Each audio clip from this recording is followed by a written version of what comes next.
Hey, hello there. Good morning, good afternoon, good evening. Hi. I'm totally not late to the event. It's still ongoing, which means I can finish it in time. Now the real question is, will I finish it before Digimon? I shall find out soon enough. So starting off with LS1-4, Moment of Unsealing. The illusion can no longer hide the bullet holes, and no amount of suds can scrub away the spilt blood. Delicious. Yummy. Now view. Luggage is strewn all over the small room's floor. UMP40 crouches among the suitcases, working hard on packing them. Hello. I didn't expect a vacation request to be approved so quickly. We'll finally be able to see the seaside. Being allowed to go on a beach holiday wasn't very likely. Given our current circumstances, it's all thanks to Colleen. Not only did she help us submit our application, she helped take care of all the other paperwork too.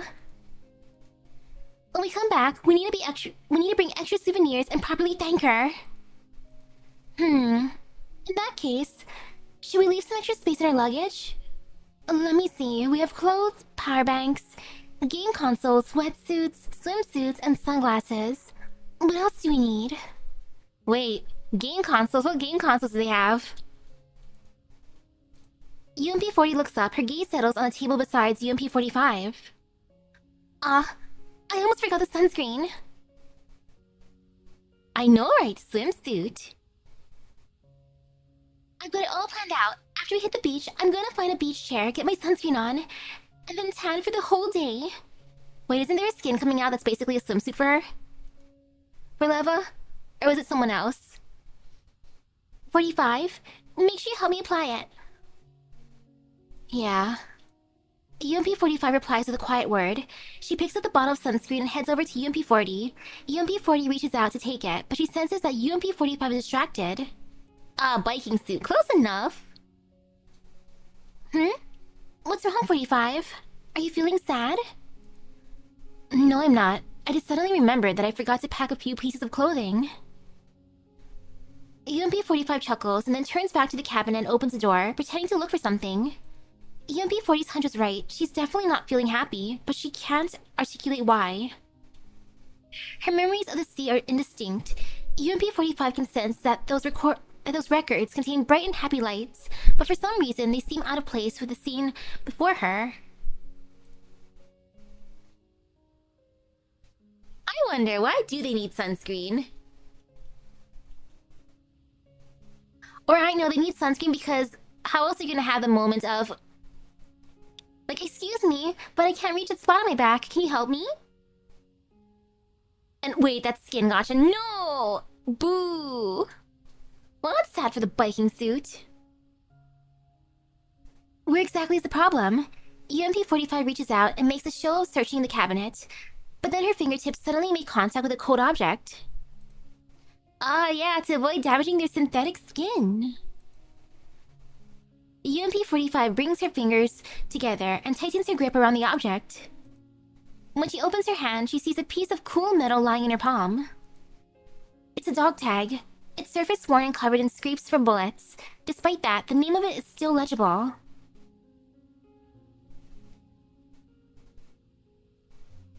Wow. Okay, that reasoning was actually legit. Because you have that scene with Kluka, I love it. It reads, UMP40. Why is 40's dog tag here? Bang. Bang bang. Scorching heat surrounds her and thick black smoke fills the sky. UMP45 takes aim at the fighting that rages around her with her raised gun. An indistinct figure races through hails of bullets and shells, opening fire as it rapidly approaches UMP45. 45, look out! Through the heavy smoke, UMP45 can make out the face of the person running towards her. You can even pick which part of her body you put it on. Oh, one of the options is her feet. Ah, yes. Perfect! It's UMP40. Clap. The crisp sound of one palm striking another brings 45 back to her senses. She looks up and sees UMP40 standing in front of her. hands raised and a smile on her face. Did I scare you? What's in your mind, 45? You seem really focused on it. I called your name several times, but you didn't react at all.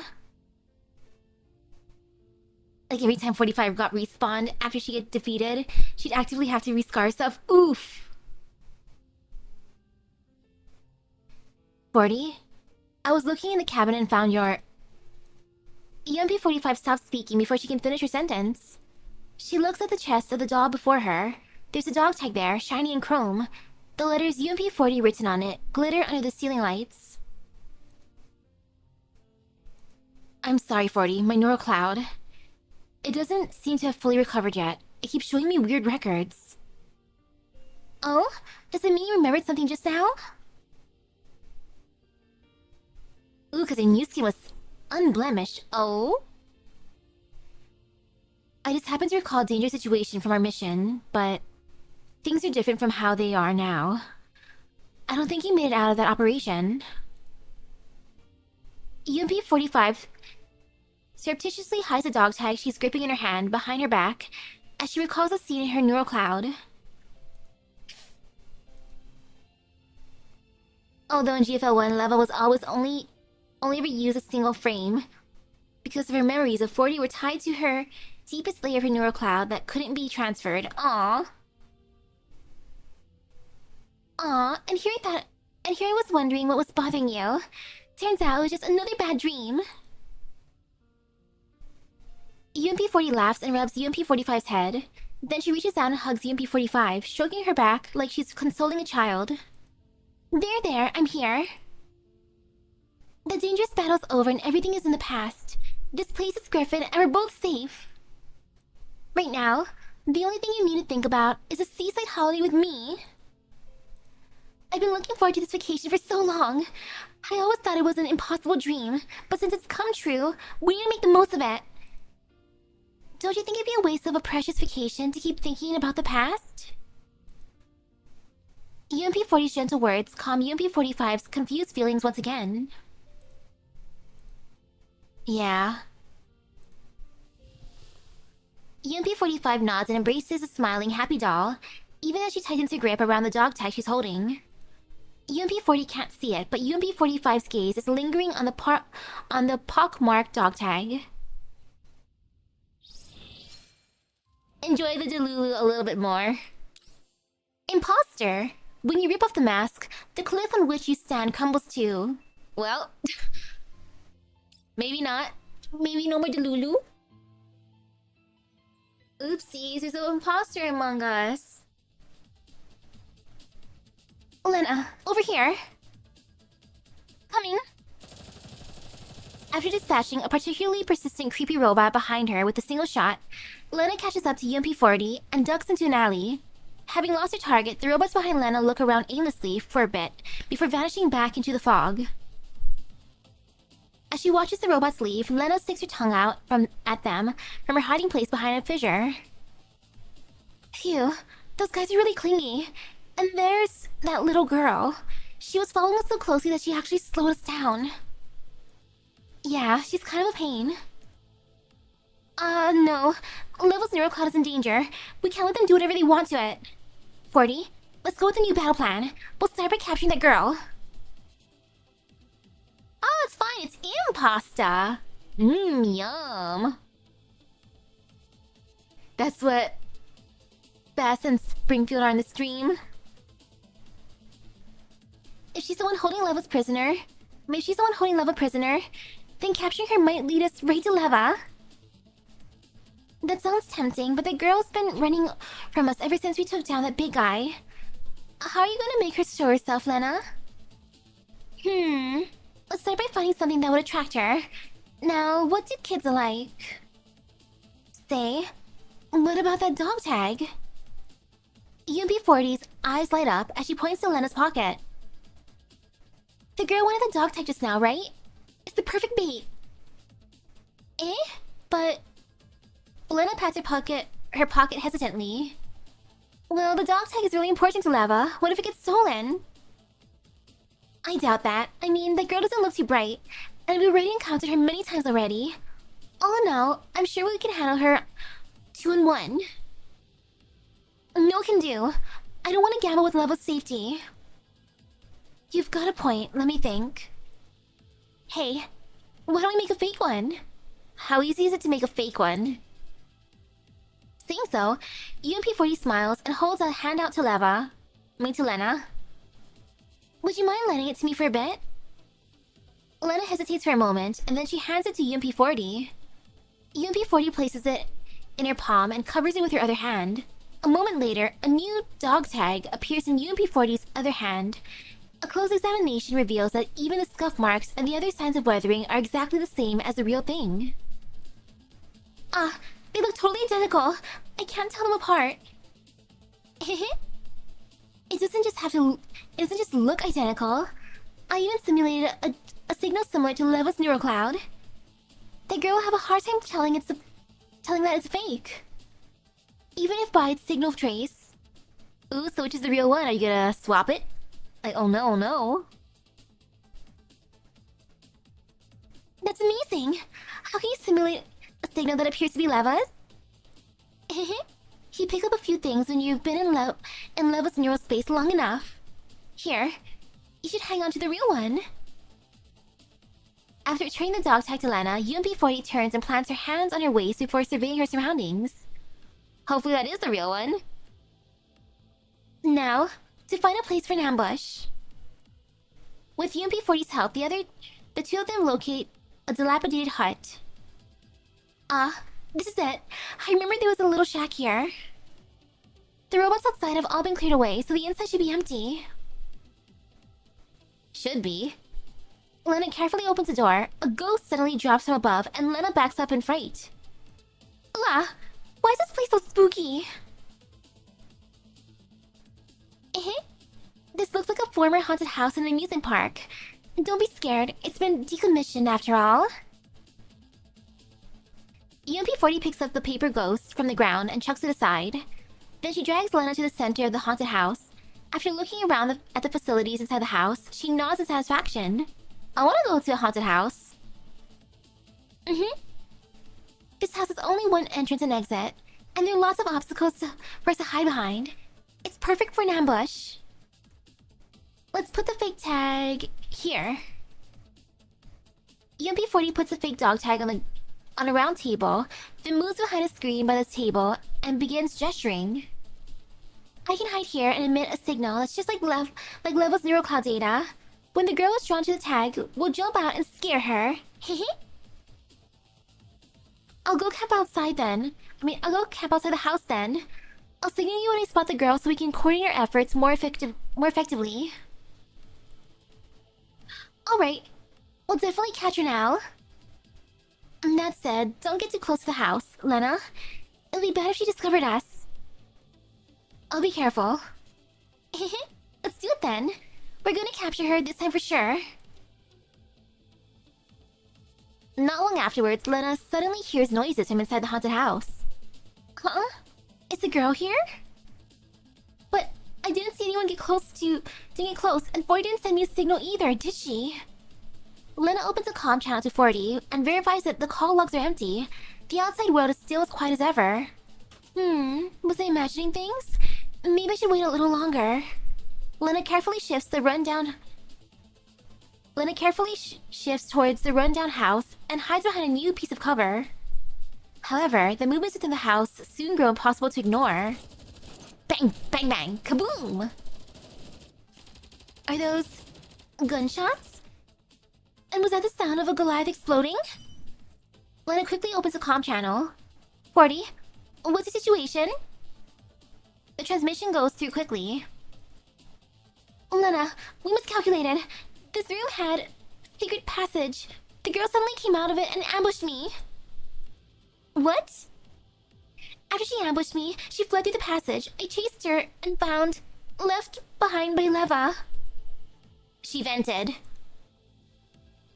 The unstable comm signal makes UMP40's voice choppy, but Lena immediately latches onto the word Leva. Leva? What did Leva leave behind? I can't tell you over the comm, but catch up with her. You'll definitely find a clue to Leva's location. In any case, just come quick. I can't hold her by myself. Wah! There's a sudden exchange of gunfire, and then the transmission ends. Lena immediately springs up, rushing into the house. Hang in there, 40. I'm coming for you. Time to rescue the VIP 40. After entering the house, all Lena sees is rubble. The old furniture and its items inside the room have been blown to bits. The room is empty, but there is a huge hole in the corner of the house, like an inky black maw waiting to swallow Lena up. 40? 40, are you there? The faint sound of gunfire comes from the hole. Lena grits her teeth and jumps in. 40! 40! Gunfire illuminates the pitch-black interior of the tunnel. In the depths of the tunnel, UMP-40 is fighting a fierce battle against the robots commanded by the girl. The girl has a dog tag in her mouth. Delicious. Her petite black silhouette darting nimbly between the robots. UMP-40 is hot on the girl's trail. Hey, get back here and tell me where Leva is. Sassy lost child. The girl ignores UMP-40 and her dogged pursuit. She haughtily waves a hand and summons a pack of robots, which surround UMP-40 and separate her from the little girl. Upon seeing UMP-40 is about to be trapped, Lena rushes forward. 40! Ah, thank goodness he came. Over here, work with me. Well, let's see how this goes. Lena, we need to find a way to force her into that corner. Brute force, easy. Yeah, how bad could this mission be? Got it. We'll head over there first. No fear, no pain.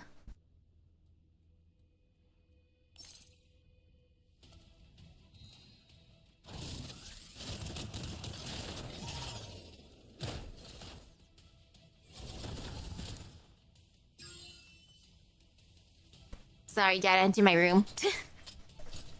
Spooked by Dad. Wah. All fear, all pain. Oh, you have to have an ally reach his face. Just one.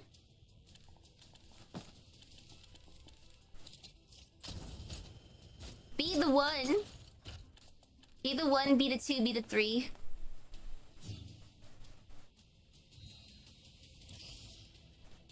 Oh, more enemies spawned? Well, that's fun. Now everything's gonna be on fire. It's fine.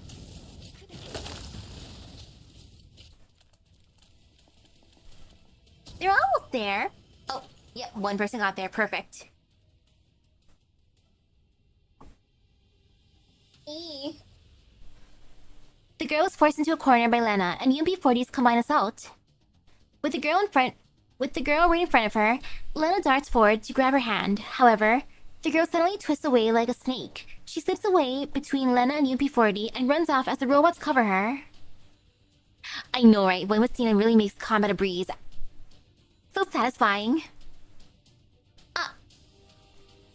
Damn it, after her. Yep. Lena and UMP-40 run full tilt through the inky black passage. They shoot as they run, taking down all the robots in front of them. They finally close in on that girl again. However, just as Lena's about to grab the girl, she suddenly jumps and escapes them again. As she flees, the mysterious girl picks up something black from the ground and throws it at Lena. Tee-hee? Lena reflexively catches the object, but then she freezes up as she realizes what it is. This is Leva's name tag. Why is it here? Ah, that's what I was talking about. The clue Leva left behind. There's also this. UMP-40 takes out a black ribbon and hands it to Lena. Look at this. I picked it up at the tunnel entrance. Is this Leva's hair tie? Lena takes the ribbon from her and carefully examines it. This does look like Leva's hair ribbon, but we're in a neural space, so all these are assimilated from data. So why is it there? Did Leva leave it behind on purpose? I think so too. Maybe Leva deliberately left it behind to point the way for us. So you're saying that Leva was kidnapped from this place? Lena looks ahead with a worried expression on her face. Thanks to that brief delay from just now, the girl has already left the pair far behind her. She ran off again. We need to catch her. As they sprint after the girl, the two of them finally emerge from the darkness. Phew. We're here at last. Lena, you're so fast. EMP-40 suddenly grinds to a halt and grabs Lena before she can run past. What are you... Hello. Oh no, ow. Less than 10 meters ahead of Lena is a yawning chasm in the fog. It abruptly cuts off the way ahead. Meanwhile, at the end of the path, the girl stands with a bratty grin on her face. On the edge of the chasm. Needs to be corrected. Oof, I hope you feel better soon. Not the sickness. And dodgeball too, but why? Countless robots are climbing up the cliff surrounding the abyss. 1, 10, 100. Their savage black forms pile up and line the edges of the chasm. Oh dear, this isn't good. Lena tightens her grip on around her gun. Then she hears a noise in the tunnel behind her. More of those robots are approaching them through the darkness. We've been surrounded. You don't look surrounded, you've been mentioned. We've been surrounded. Oh sheesh, karate class. Yeah. Lena and UP40 put their backs to each other, keeping their eyes on the robots climbing up the cliff and in the tunnel. The girl at the edge of the cliff seems to sense their tension at being surrounded. She grins, excitedly waving the dog tag in her hand. Kiki? Precious is mine. All mine. You two, also mine. Wow, so greedy. What a greedy, mysterious girl. Kiki? So hungry. I'm gonna eat you. And the precious. Eat. Teehee? Mysterious girl, you know, I relate to you. Delicious. Nom. The girl giggles and brings the dog tag to her mouth.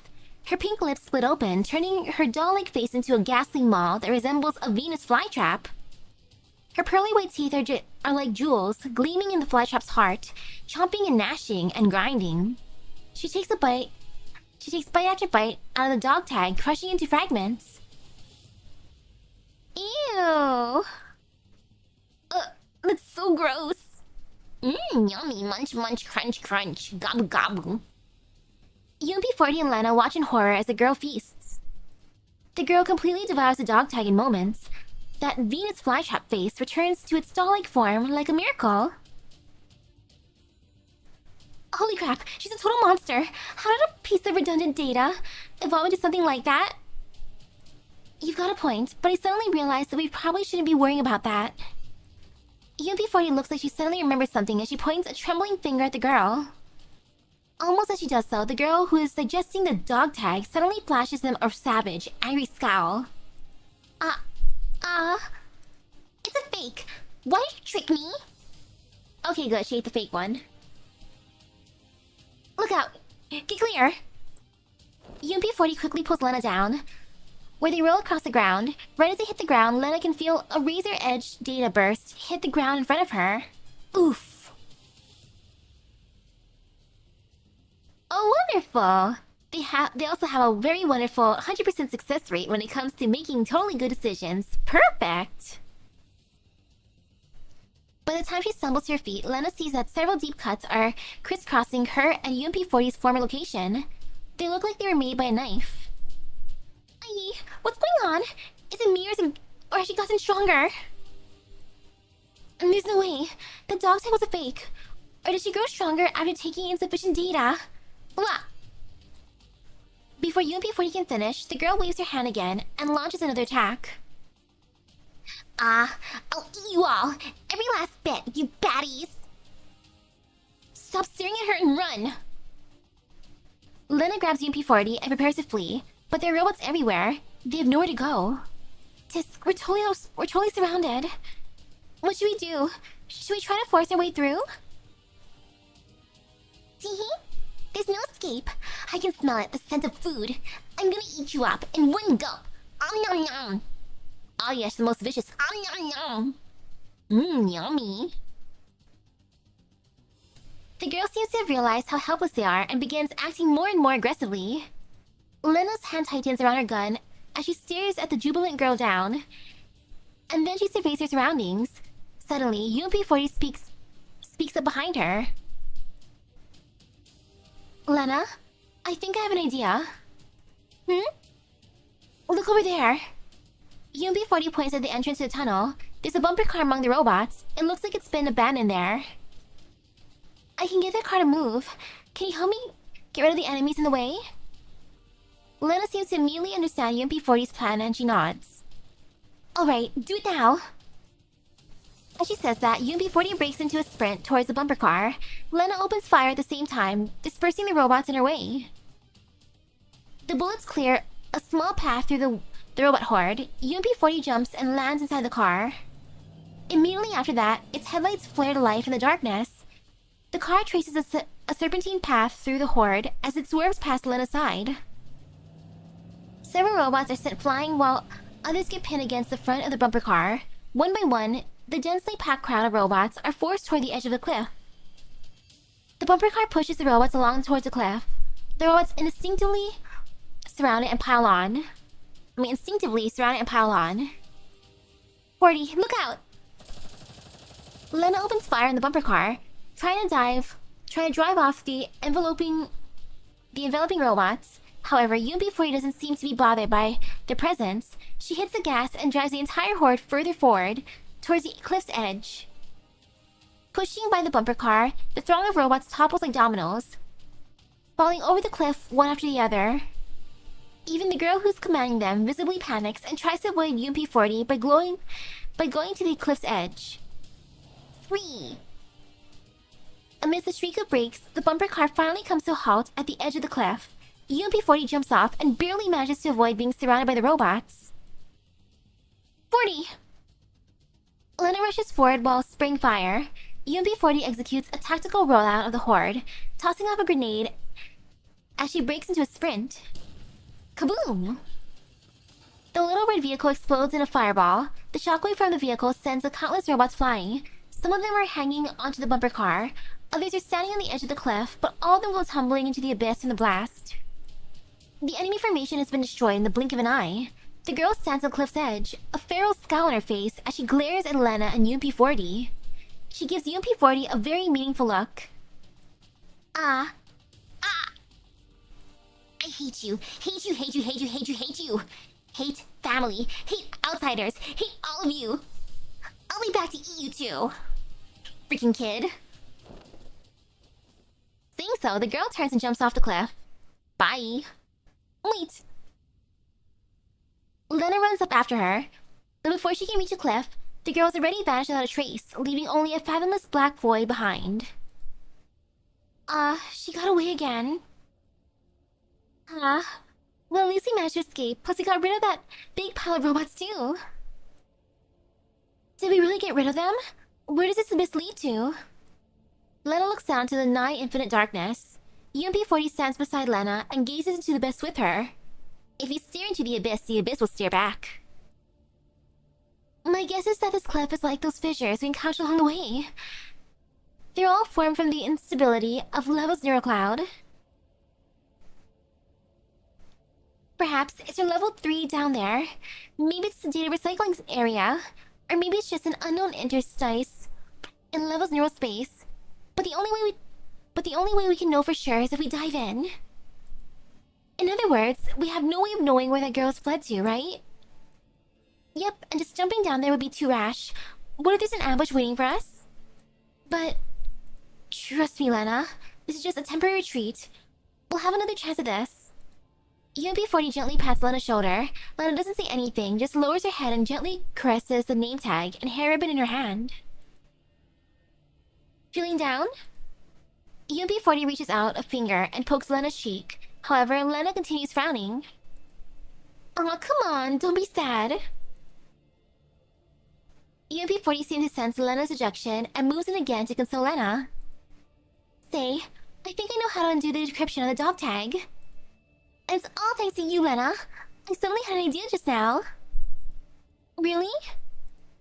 Lena hands Lena's hands suddenly freeze up. She tightens her grip on the hair ribbon and slowly lifts her hand to look at UMP40.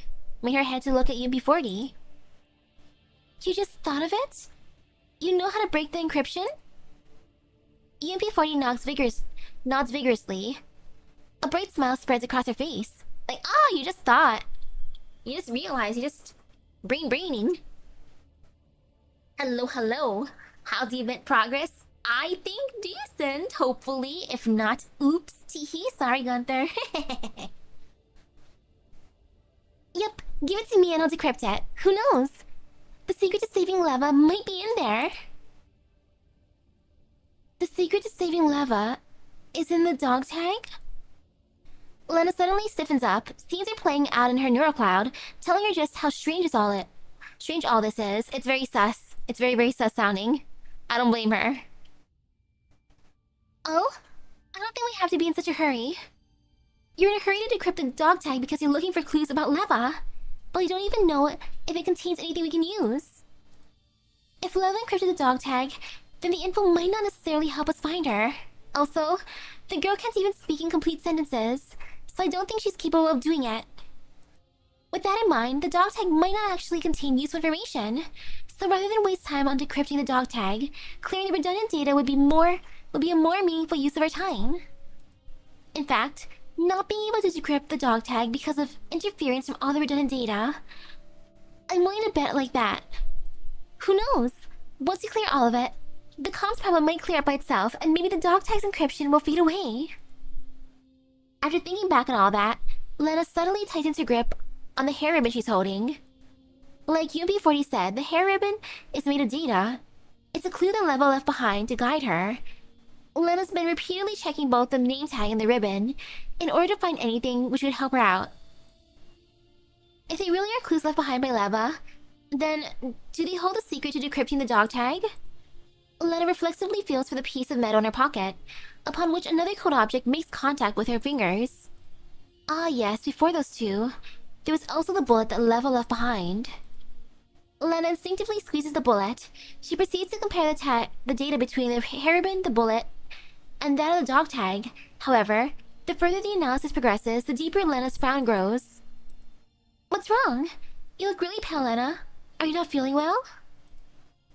UMP40 tries to touch Lena's forehead, but Lena suddenly backs off. I can't.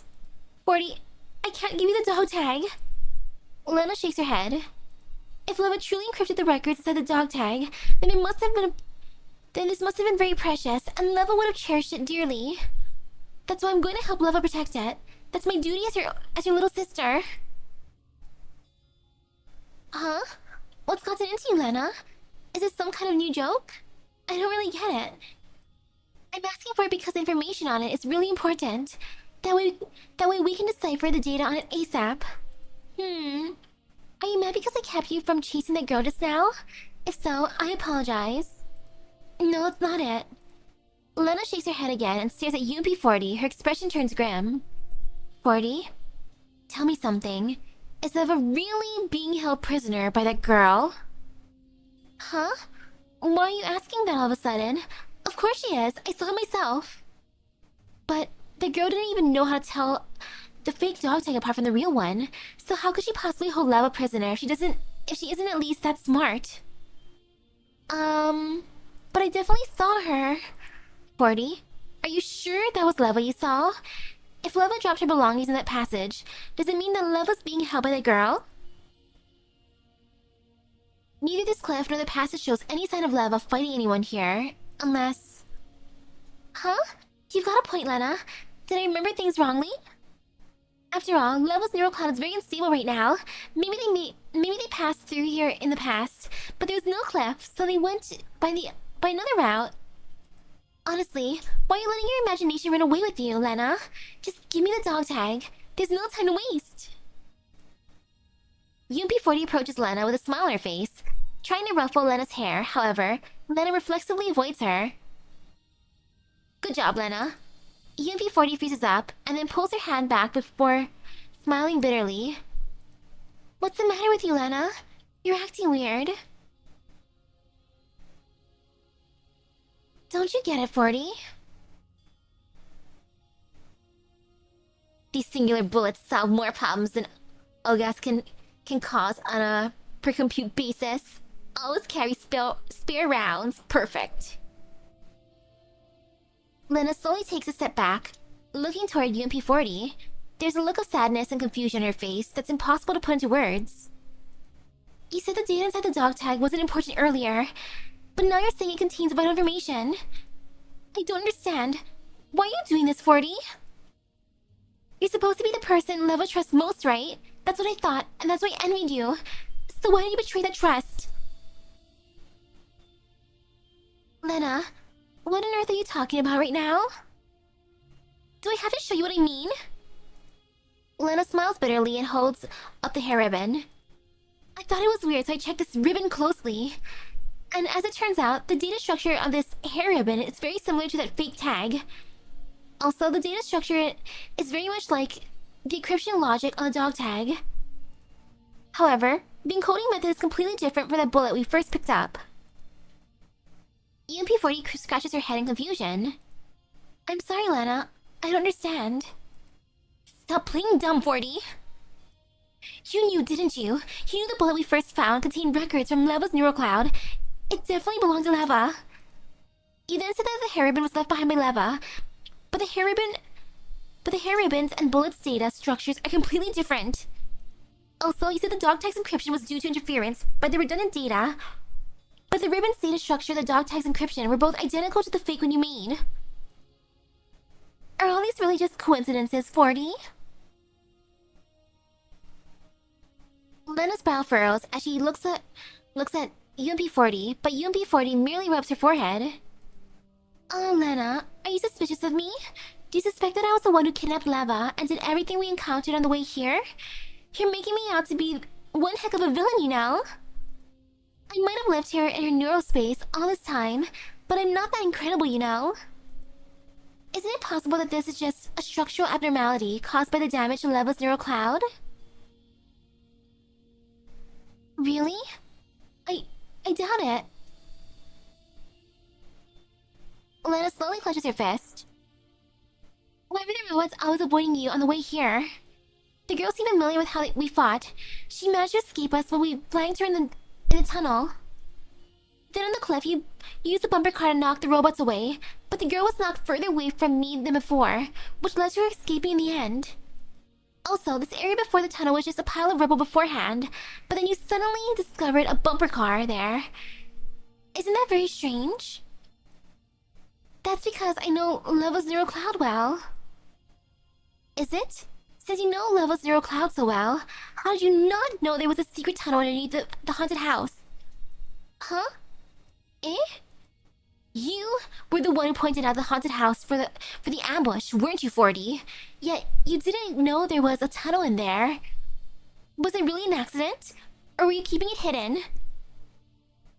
And isn't it a coincidence that every single action we took was suggested by you? This is making less and less sense the more I hear of it. UMP-40 rubs her forehead in frustration again. It was my fault for not noticing the tunnel. I'm really sorry about that. But if you don't trust me, surely you can trust Persica's judgment, right? Persica approved of our plan of clearing the redundant data and the data sources. Persica. Yep. Although our comms with Persica haven't been too stable, No, you're not trustworthy precisely because of the comms outage. Lena raises the communicator she's holding. My communications with Persica only started malfunctioning after I met you, 40. And even after we made contact at last, you were the one steering our conversations. Each time any information which might be bad for you was about to be revealed, the transmission would be cut off. Actually, there's one more thing, 40. Do you feel like you're being affected by the redundant data? Huh? Me? Although use of data takes up Leva's computational space, which affected comms between Lena and me, since you were always resident in a neural space, you're kind of... I'm fine, don't worry about me, Persica. I'm running just fine. I'm not feeling any interference at all. Sure. Back then, Persica was asking you if you're being affected by the redundant data, wasn't she? But you changed the subject. What were you trying to hide? I wasn't trying to hide anything. I just wanted to give my reassurances to Persica quickly. Really? So just what is this important information hidden inside the dog tag anyway? After I got the dog tag, comms were still cut even after the fog dispersed. I didn't have a chance to ask Persica about the truth, and Persica didn't have a chance to reveal any information that would be disadvantageous to you. UMP40 turns away with a helpless look on her face. I'm right, aren't I? I noticed a while ago, but you're really paying too much attention to the dog tag. The first time we found it, I just wanted to pick it up, but then you dragged me off to go look at the Ferris wheel and the sea. By the time I realized that, you already picked it up and handed it to me. That was when you encrypted it, wasn't it? After that, you interrupted me every time I wanted to study the dog tag because you were afraid I'd discover that there was something wrong with it. It's true that you helped me clear the redundant data along the way, which lined up with Persica's mission, but maybe you're just using me. What's your real aim, 40? Do you want me to help you collect Leva's data, or are you trying to use this chance to help that little sister of yours? I heard it, you know. The girl called you family just now. She's always been pretty close to you too, hasn't she? The jig is up. UMP40 rounds her shoulders in defeat. She looks at Lena. There's a hint of despondence in her smile.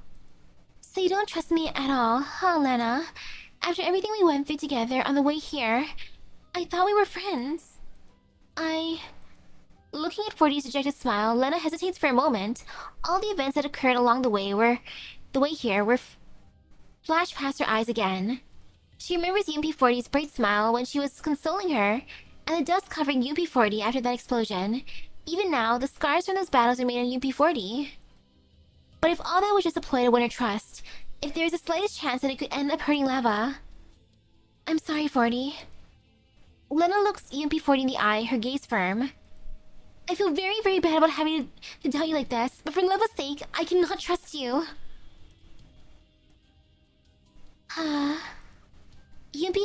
UMP40 suddenly smiles as though she can sense Lena's determination. She looks back at Lena, gently shaking her head. I just knew this would happen. Hehe, well done, Lena. I can't believe you saw it through me so soon. I guess that's as far as the charade goes. However, I've already finished my preparations.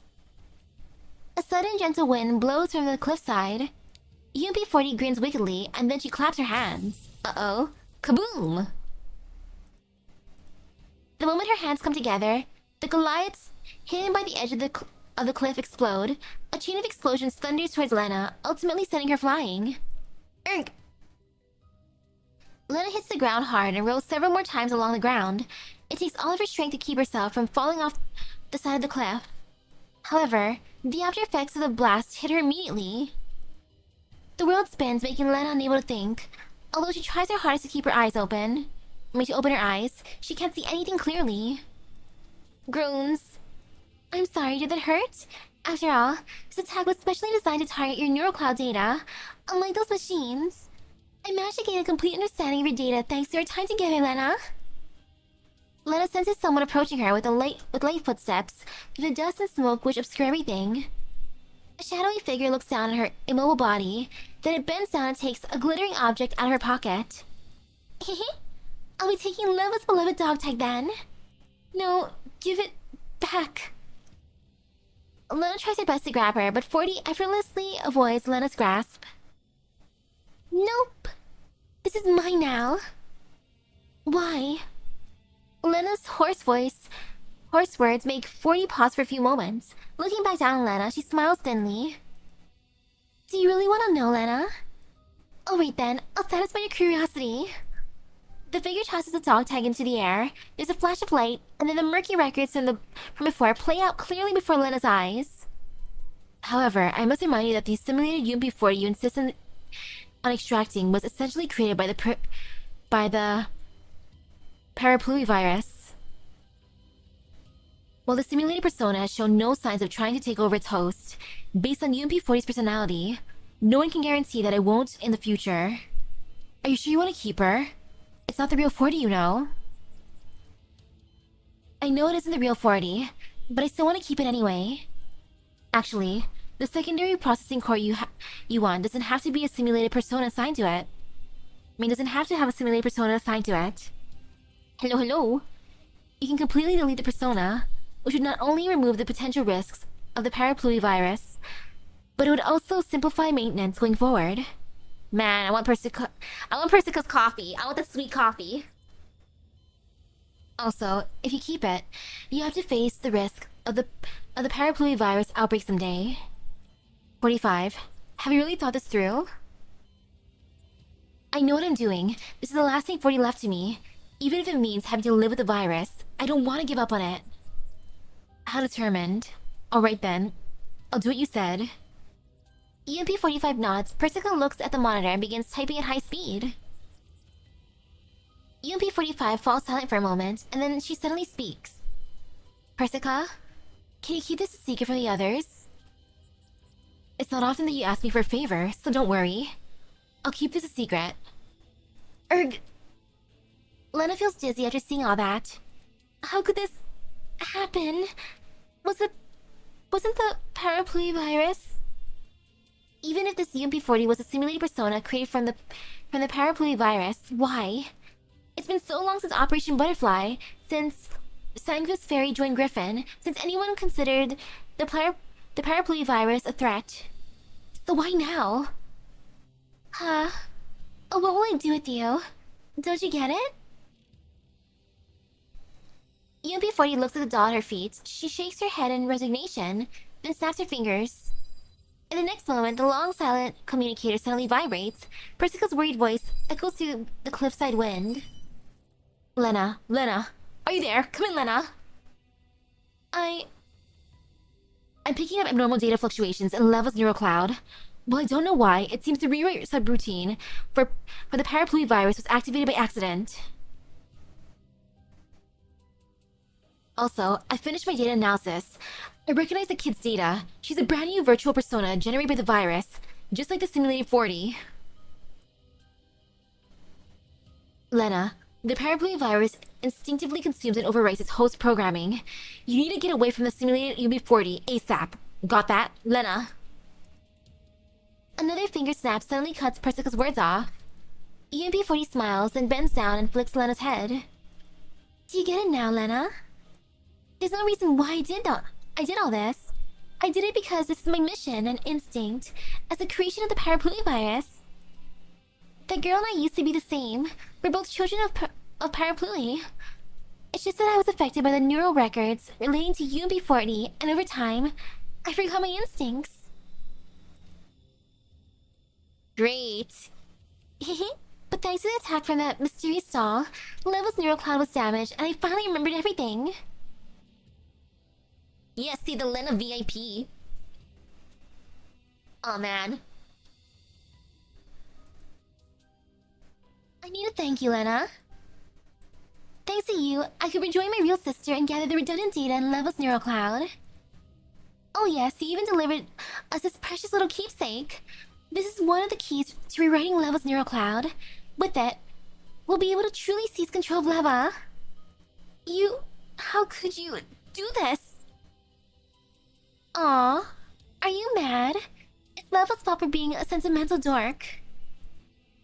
When she insisted on freeing me from her level 3 and insisted on retaining the simulated UMP-40 persona, she should have expected this to happen now. Still, it doesn't matter anymore. The sleeping parapluie virus has awakened. Both my new sister and I have sealed Leva's neural cloud away. Soon, our neural cloud rewrite will be complete, and Leva will no longer exist. That's impossible. I won't. Lena struggles to grab UMP-40. However, her body feels so heavy that she's unable to rise. You've worked really hard for Leva's sake, Lena. Still, this is the end of your pointless efforts. UMP-40 walks over to the edge of the cliff. She looks over at the edge, into the pitch-black abyss below, and smiles. You know, I've always been curious about just where the bottom of this chasm leads. And so, I've decided to make your new home, Lena. Hehe, don't worry. I'll tell Leva that you threw yourself off a cliff and sacrificed yourself heroically to save her. Thanks, UMP-40, thanks. Seeing as how I've lived with Leva for so long, I'll allow her to keep her memories even if I rewrite her neural cloud. Oh? Then she can mourn you and the dead UB40 forever. Doesn't that make you happy, Lena? After all, you've always been worried you can't keep up with UB40, haven't you? Once you die, you have the same place in Leva's heart as her. Therefore, it's goodbye, Lena. Remember to thank me. Erg. Just factory reset the hardware, reload the backup data. The backup levels, all good. UB40 doesn't give Lena a chance to speak. She claps her hands once again. Clap, clap, clap. That crisp sound is accompanied by deafening explosions from the base of the cliff. Lena feels her body tremble. The ground heaves beneath her. The cliff is collapsing, rocks crumble and dust fills the air. Amidst the thunderous blasts, UB40 takes the dog tag, pivots lightly on her feet, on her heel, then leaves. Lena, on the other hand, falls alone into the infinite darkness. Hello, darkness, my old friend. She'll be fine. Use the power of sisterly bonds. Ahahaha. No fear, no pain. All fear, all pain. Miracle. The recurring trauma might be enough to break the cage of memory. Trauma. Delicious trauma. Thump. After falling to the darkness for who knows how long, Lena finally hits the ground. Oof. The hard impact she expects never comes. On the contrary, she's gently enveloped by a warm current. Lena pokes her head out of the warm and moist wave. A cerulean expanse is spreading out before her. Golden sunlight rains down from above. And the sparkling waves are so brilliant, Lena has trouble opening her eyes. Yeah, such a lovely betrayal. Is this level 3? That can't be right. Lena stares into the distance from where she's been floating on the water surface. Not far off, a snow-white beach extends across the cerulean water's edge. A towering Ferris wheel stands on the beach, its multicolored gondolas swaying in time with the music. Is this the seaside from before? But how? Lena rubs her eyes. The warm and comforting landscape before her reminds her of the fragmented moments she glimpsed as she fell just now. As Persica performs a neural upgrade on UMP-45, another figure watches UMP-45 from inside her neural space. 45, you're being dumb for doing something like this. You already know what I am, don't you? I'm a consciousness born from the parapluvirus. I could assert my host's control permissions at any time. You're running the risk of frame damage and having your neural cloud stolen in order to keep a simulated persona like me. Do you really think it's worth all that? This isn't the first time we've had this conversation, is it? UMP-45 silently studies UMP-40. Yeah. Wow, Cruiser sudden and entirely in character. Duplicitous actions that we saw coming and let happen anyway for the word count. Oh, for the word count. I am the obsession from the depths of your heart. I'm the reason you don't want to give up this body. You didn't want to abandon the past back then. Is it still true now? I know that I'll have to say goodbye to 40 one day, but I still can't put her aside at the moment. Because 40 has always been the strength that keeps me moving forward. It isn't just 40 either, even you. Even though you're just a simulated persona, you still kept me company in my neural cloud for so long. Whether I was sad, depressed, or misunderstood, when I thought about how I still had you, who understood me, all my problems seemed to fade away. Wow, our first villain doll we can pull for an Exilium. Wonderful. Lovely. Great. We can fix her, right? Or she can break us. Either way. So you're more reliant on me than I thought, 45? That's not good. I'm trying my best to break this dependency, but... UMP-45 smiles bitterly.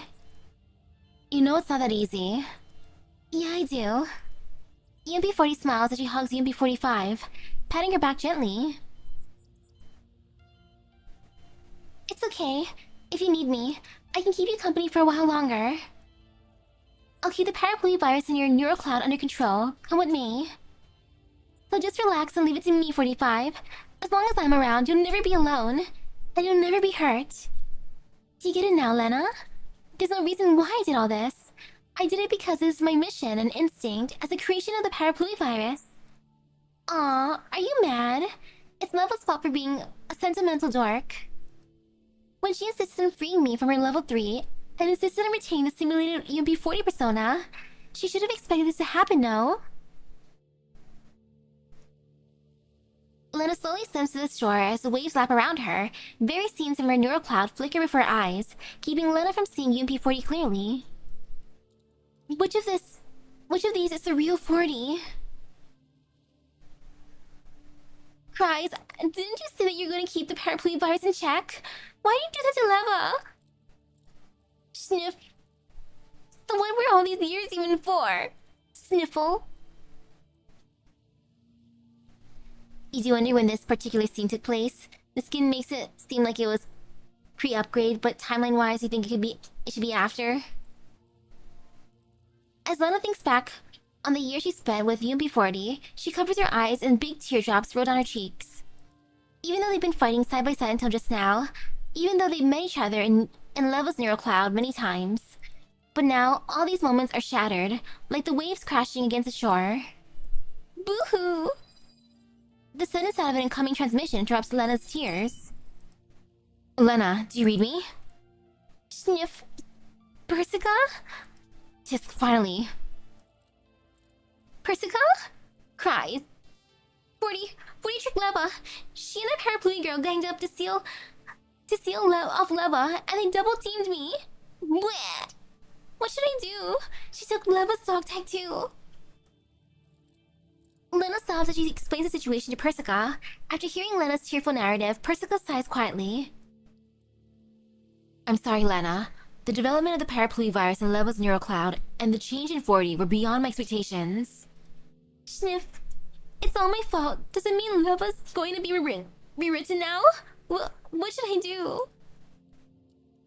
On the other side of the transmission, Persica goes silent for a while and then quietly speaks. Leva isn't beyond help, Lena. You still have a chance.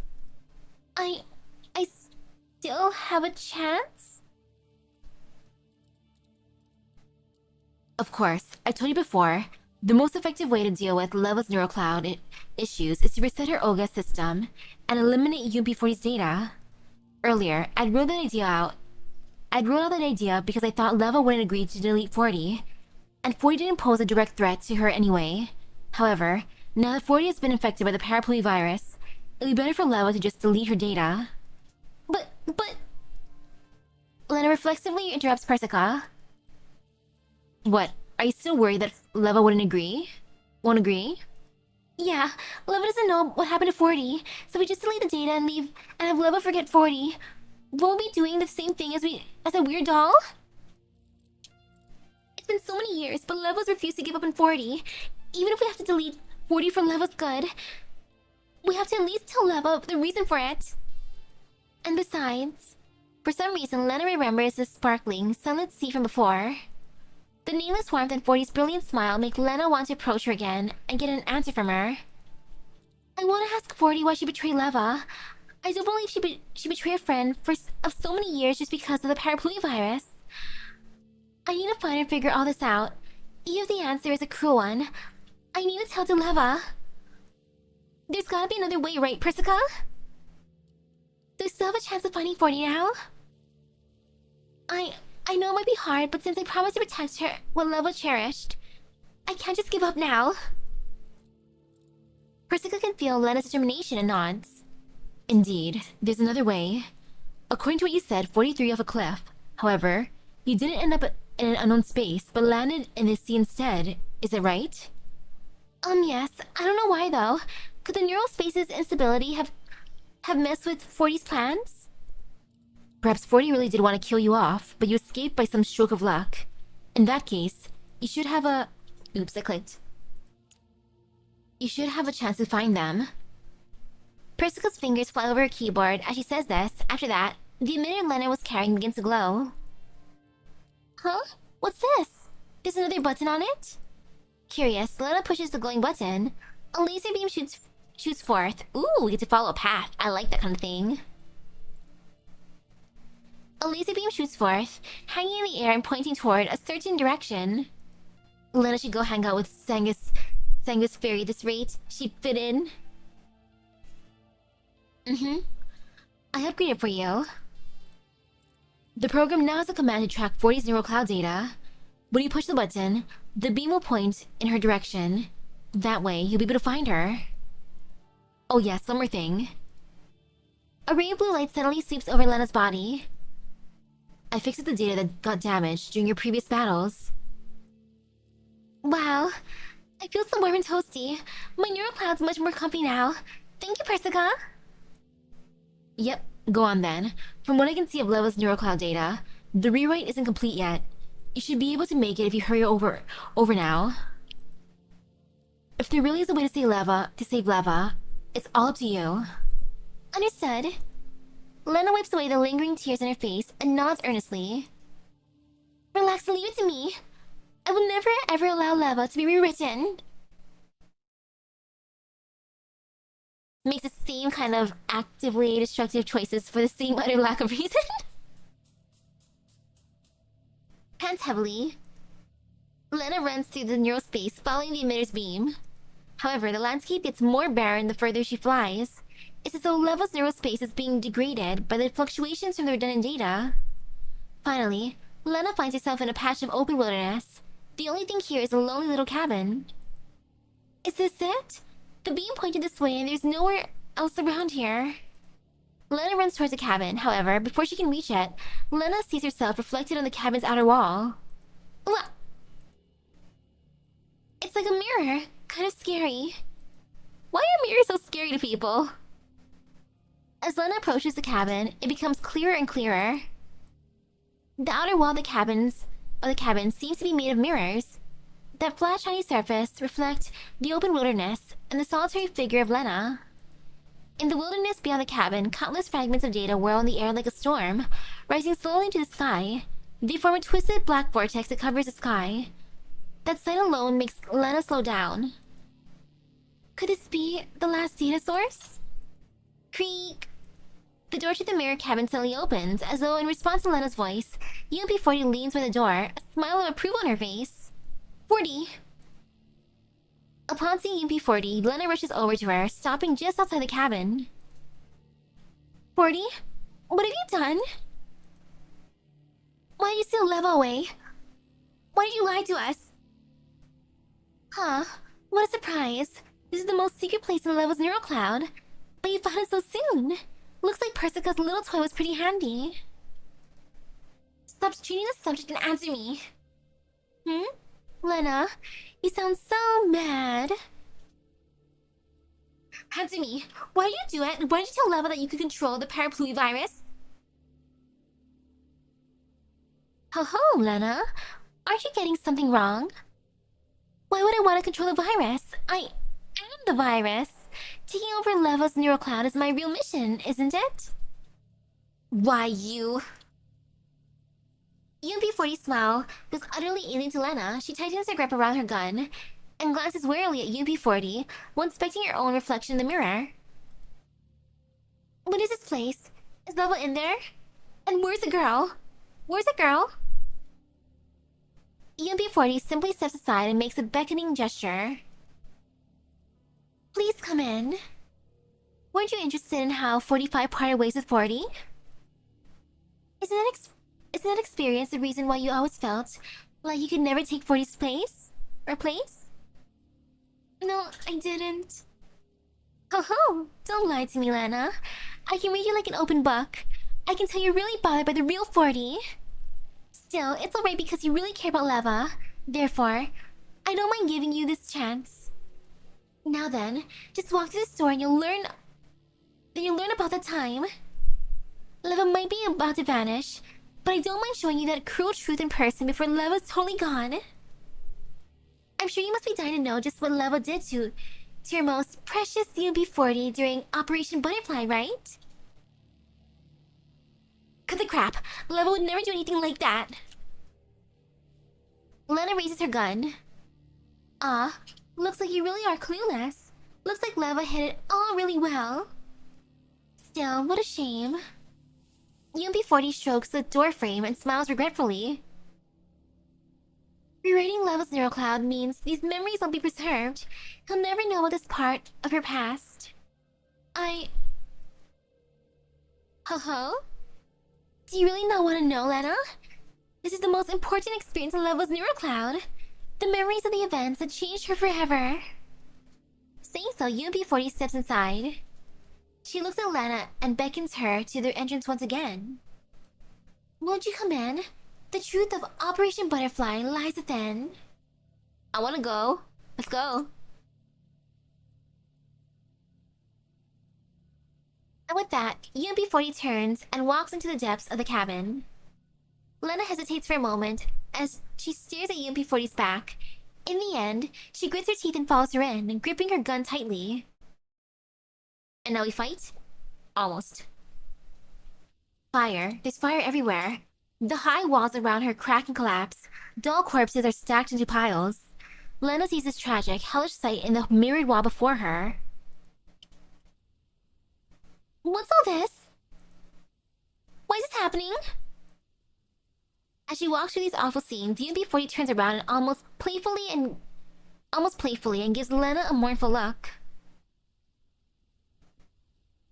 This is what you always wanted to know, Lena. This is how Operation Butterfly ended. No, it can't be. Lena shakes her head frantically, but right after that, she sees two familiar figures in the mirrors. Oh. The song is playing. Now then, 45. Time to choose. Choose? Choose what? 45. Do you want to die here? Die like the dolls we just killed? Or do you want to leave here alive and escape your fate of being a puppet? They've activated the safeguard program. You know what that means, right? They're destroying our neural clouds. So are we going to die here? No, only one of us has to die. The program will stop running as long as one of us dies. What are you talking about? Hopeless, isn't it? But that's the fate of all dolls. Which do you choose? Life or death? Answer me. UMP45. Before the doll in the image can answer, Lena has already run up to the mirror. She pounds on the mirror, trying to stop the events from unfolding. But it is no use. The scene before it continues playing out. Through the hair's breadth of the mirror's surface, UMP40 grabs UMP45's gun and points at her forehead. Why? Why does it have to be like this? Raise your weapon, UMP45. Don't pity yourself. It's only for losers. Right after that, a bullet drills through the doll.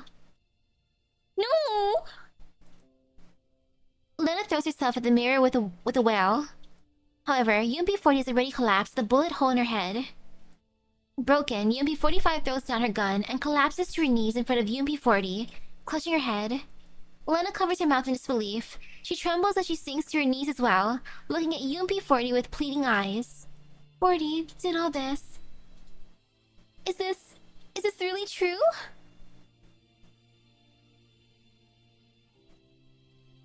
That is sad. Important to know here that there are several reasons UMP40 is talking as she is to do with how Griffin T-dolls can or can't lie as the Sanguinis fairy system is taking over your system. However, UMP40's only replies a calm, enigmatic smile. Yes, it is. Back then, 40 and 45 took part in the operation while being a secret order, but 45 didn't know that she and 40 had long since been infected with a parapluie virus. And so, while her teammates were still searching for Sangus Fairy's legacy, the parapluie virus was suddenly activated and all the participating dolls were infected. The Griffin dolls slaughtered each other there, in that Sangus Fairy plant. The masterminds behind all this had prepared to eliminate 40 and 45 to cover their tracks. They triggered the safeguard program that they had installed in the neural clouds beforehand. Once the plan was complete, it would trigger and melt down 40's and 45's neural clouds. But they miscalculated in the end. In order to avoid this tragic fate, 40 had asked 45 to hand command permissions over to her. So long as 45 killed 40, 45's response signal would vanish as well. And then, Leva became a doll with no identity, a doll who didn't exist. Is that right? Yes, 404, meaning not found. By losing everything, she gained her freedom. As UMP-40 speaks, an old gun falls to the ground. It's a UMP-40. Faint bloodstains are still visible on it. So, Leva killed 40. But that was how it was all along. As Lena numbly touches the gun, tears spill out from the corners of her eyes. Leva, Leva, 40, wah, wah! So that was what really happened. In order to survive this fated tragedy, UMP-45 was forced to murder UMP-40. Lena squeezes her eyes tightly shut, but the tears won't stop. She understands everything now. She knows why Leva cherished UMP-40 so dearly, why Leva refused to change her frame no matter what, why a timid and weak doll was reborn into a crafty vixen.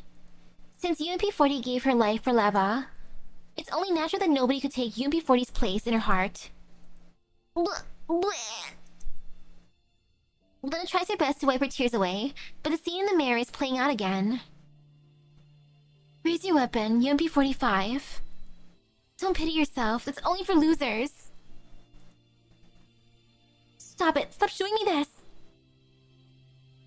Lena grabs UMP-40's hand as she weeps.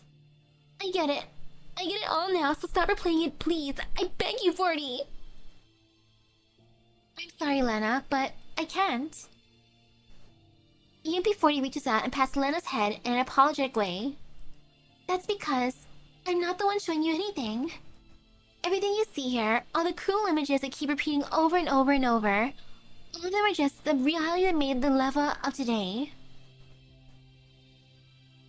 This is the end of the mission that started the war against Sangus Fury in GFL1. Ooh. All these years, Leva's never forgotten the fact that she killed 40. These tragic scenes have been playing out in her neural cloud over and over again. She grew as quickly as she did because of this unstoppable, unending tragedy that repeats endlessly in her neural cloud. Killing 40 tormented her so badly that she created me in her neural cloud from the parapluie virus. However, even with a simulated persona like myself to serve as a tranquilizer, no matter how much companionship and comfort I gave Leva, I can't change the cruel reality of the past. Oh, there's a bit before more of that mission, but it didn't involve 45 much. UMP-40 goes quiet, seemingly because of Leva's painful past, but soon she smiles in a strange way. Still, all this is going to end. The neural rewrite has begun. Once the parapluie virus finishes its rewrite, Leva will no longer exist, and neither will its pain. Parapluie will draw a veil over everything. Leva will truly bid the past farewell and embark on a brand new journey. 40, what are you saying? I'm serious, you know. UMP-40 smiles as she strokes a mirror. You see, the interface between level 2 and level 3 is hidden behind this mirror. I wove a lovely dream so Leva would accept the neural rewrite more readily. Ooh, the scar. That doesn't sound very good. In that dream, UMP-40 is still alive and Leva's living happily with 404. And her friends in Griffin. Of course, that includes you, Lena. I bet Leva must be really pleased with that dream, no? After all, she hasn't shown signs of waking up yet. Still, it's fine too. Thanks to you clearing away the extra data this whole time, Leva's neural space has been stabilized, and I can return behind the mirror to activate the access ports. Once I recover and rewrite her neural cloud, I'll be able to replace Leva and become the true master of this neural space. That won't happen, quit dreaming! Lena gets up and grabs 40's sleeve. Leva won't drown in a beautiful dream like you say she will. Oh, really? And how do you know? Because I saw all this. Lena wipes her tears away and stares hard at UMP-40. 10 years ago, Leva was strong enough to survive after losing 40. Even after losing her arm, her eye, her name, her identity, and even after becoming a doll that doesn't exist, she never backed down or bent the knee to anyone. She kept repeating those memories in her heart, no matter how much it hurt, taking one step forward after another.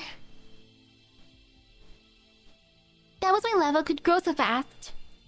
When a Griffin T-doll lied, they were forced to use one true thing and 2 or 3 false things. Interesting. When they answered questions repeatedly enough, you could pick out the true bits from the false bits, and that is how Sangus Fairy got information out of the T-dolls. Ooh. Right now, Leva's 100 times more amazing than she used to be. She will never lose herself to a pretty but fake dream. Saying so, Lena raises her gun. I believe Leva will wake up from her dream. Therefore, as her most reliable little sister, I'm gonna help Leva in my own way. I won't let you hold Leva prisoner. I will show Leva that even after losing 40, there's still goodness in something worth living for in reality. That there will be someone who'll stay by her side. Saying so, Lena pulls her trigger. A bullet slams straight into the gleaming mirror, but it appears to hit a transparent coating at the moment of impact and freezes midair. UMP-40 laughs mockingly as she sees this. Lena, don't you think you're being terribly naive?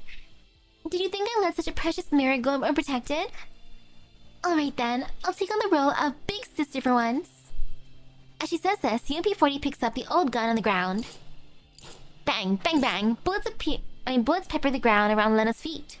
UMP-40 smirks confidently as she watches Lena scurry away. Wow, what a nice big sister. Wonderful. You think you can save Leva like that? You're too naive. I'll teach you what it really means to fight, on Leva's behalf.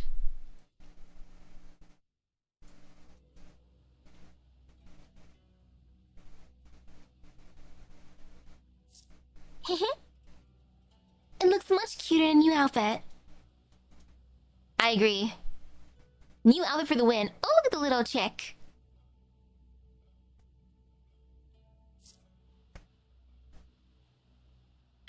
Forty, I like your taste. You... I don't care what you do. I'm gonna save Leva. Oh my. Nobody will like you if you're always so fierce. Nah, fierce is good.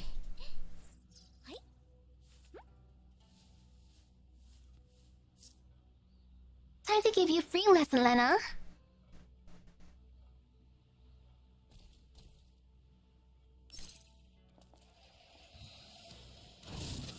'40 and 45 were Sangus-style, so you don't know if they had those Griffin algorithms.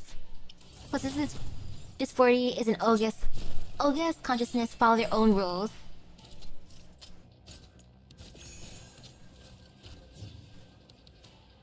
Eliminate all the enemies. Gotta wait for them to spawn. Come in, enemy, please. Come on, enemies. There they are. Took you a while, and now burn.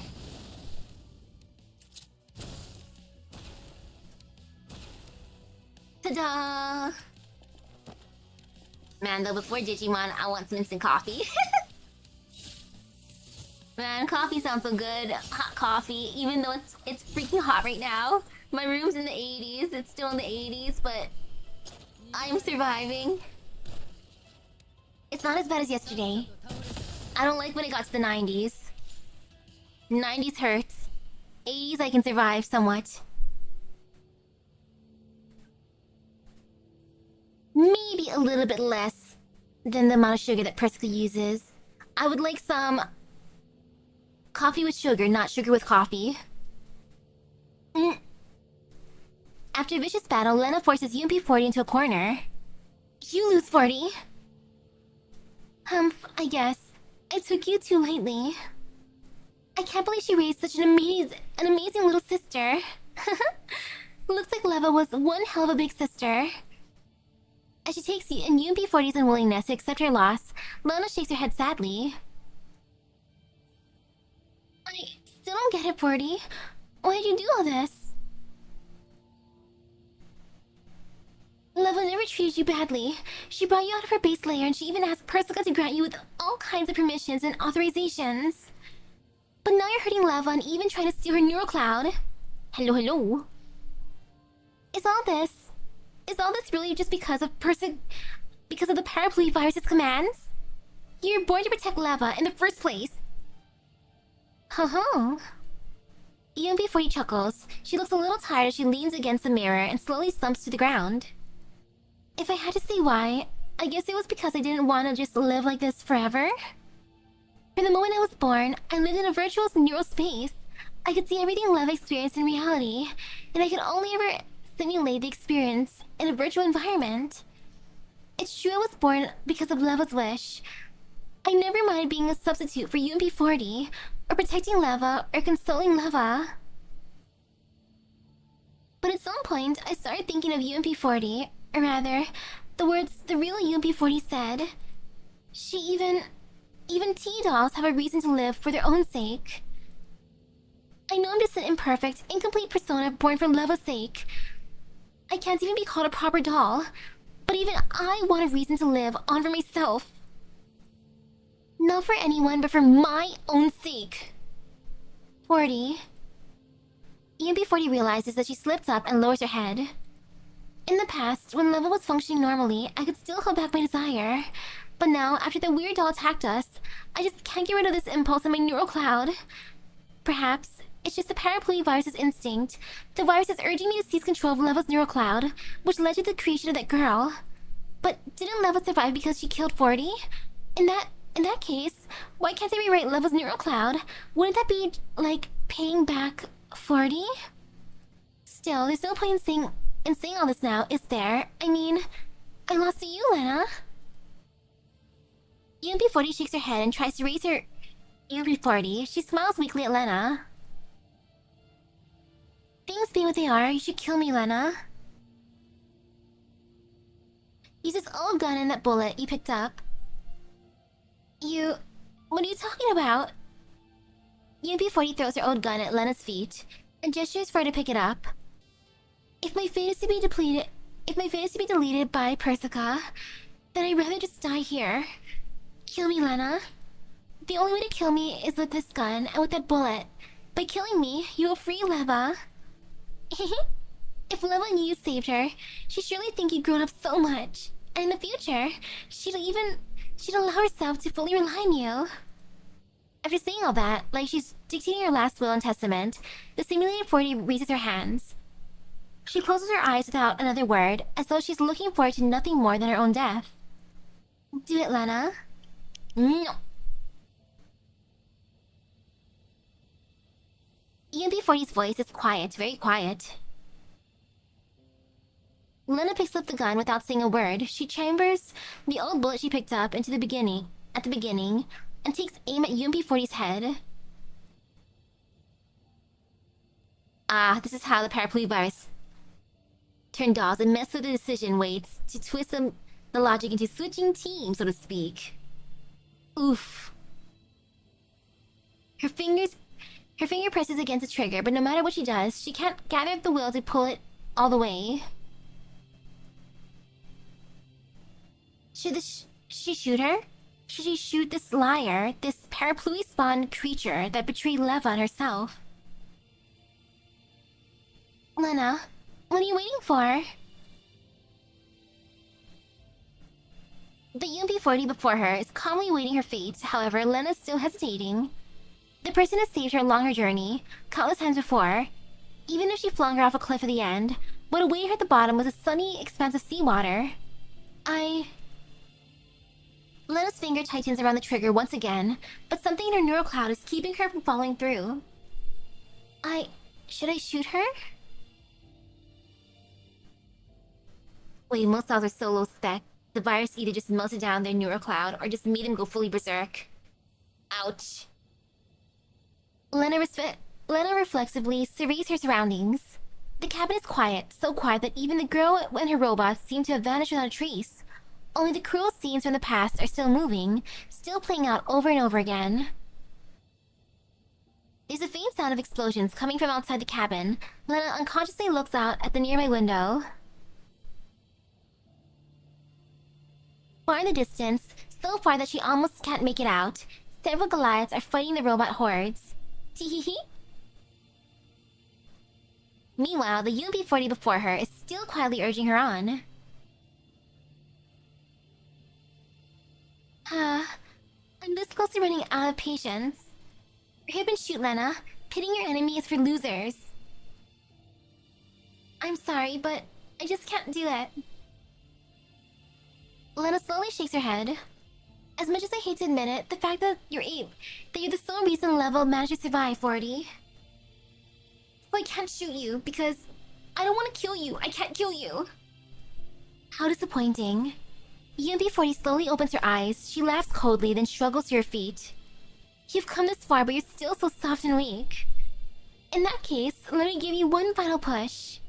As she says this, UMP-40 raises a hand and presses it on the shimmering mirror. In response to UMP-40's gesture, the looping images in the mirror vanish. A golden beach suddenly appears in front of Lena. Lena's eyes go wide as she sees the familiar figure standing by the seaside. Leva! It's the beach episode! Yay! Woohoo! Gotta love a beach episode. So happy, so wonderful. Nothing bad's gonna happen whatsoever. Ahahaha. Fantastic. Hello, hello.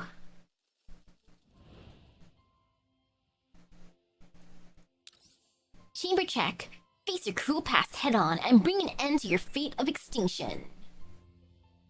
That I shall. The golden sands by the azure sea are slowly dyed in the colors of twilight. UMP-40 looks at the distant, setting sun, her feet lingering in the gentle surf. I'm so happy today. The sea is lovely. Unfortunately, today is almost over. Yeah, I just can't get enough of the scenery. If only I could spend every day vacationing with the seaside. Oh, that's right. I have a gift for you, 45. I'll get it for my luggage. Just wait for me here. Alright. UMP-40 waves cheerfully to Leva and then leaves the beach. As UMP-45 watches UMP-40 fade into the distance, her smile slowly fades. The waves lap at the sandy beach as the sunset breeze blows. The waves carry a dog tag to her feet. UMP-45 picks it up. The letters UMP-40 are engraved onto it. The tag looks heavily worn and there are several scrapes from bullets on it. So that's how it was, huh? UMP-45 takes another identical dog tag from her pocket. The moment she does, 2, 3, 4, the waves wash up more and more tags and deposit them on the beach. Soon, there are piles of dog tags by UMP-45's feet. I already sensed something was wrong, but I kept trying to fool myself to treat all this as a sweet dream. But now, I can't even lie to myself anymore. I guess something like this is happening because of my neural cloud knows that all this is fake. I can't keep running from the truth anymore. EMP-45 tightens her grip around the little piece of metal in her hand and turns to walk into the waves. 45, don't go! Yes, I'm drowning in events. I'm finishing up this event real quick. Before it ends. A shout from UMP-40 stops her. If you stay here, the sweet dream can keep going. I can restore everything to how it was and get rid of all those annoying pieces of metal. As long as you're okay with it, all of us, we can keep living with you like this forever. We can keep training, going to parties, and going on beach holidays together. EMP-45 shakes her head. I'm sorry, 40, but I can't stay here. But why? This place... Isn't this everything you wanted, 45? The commander's here. You're far from the battlefield. You have 404 and UMP-40.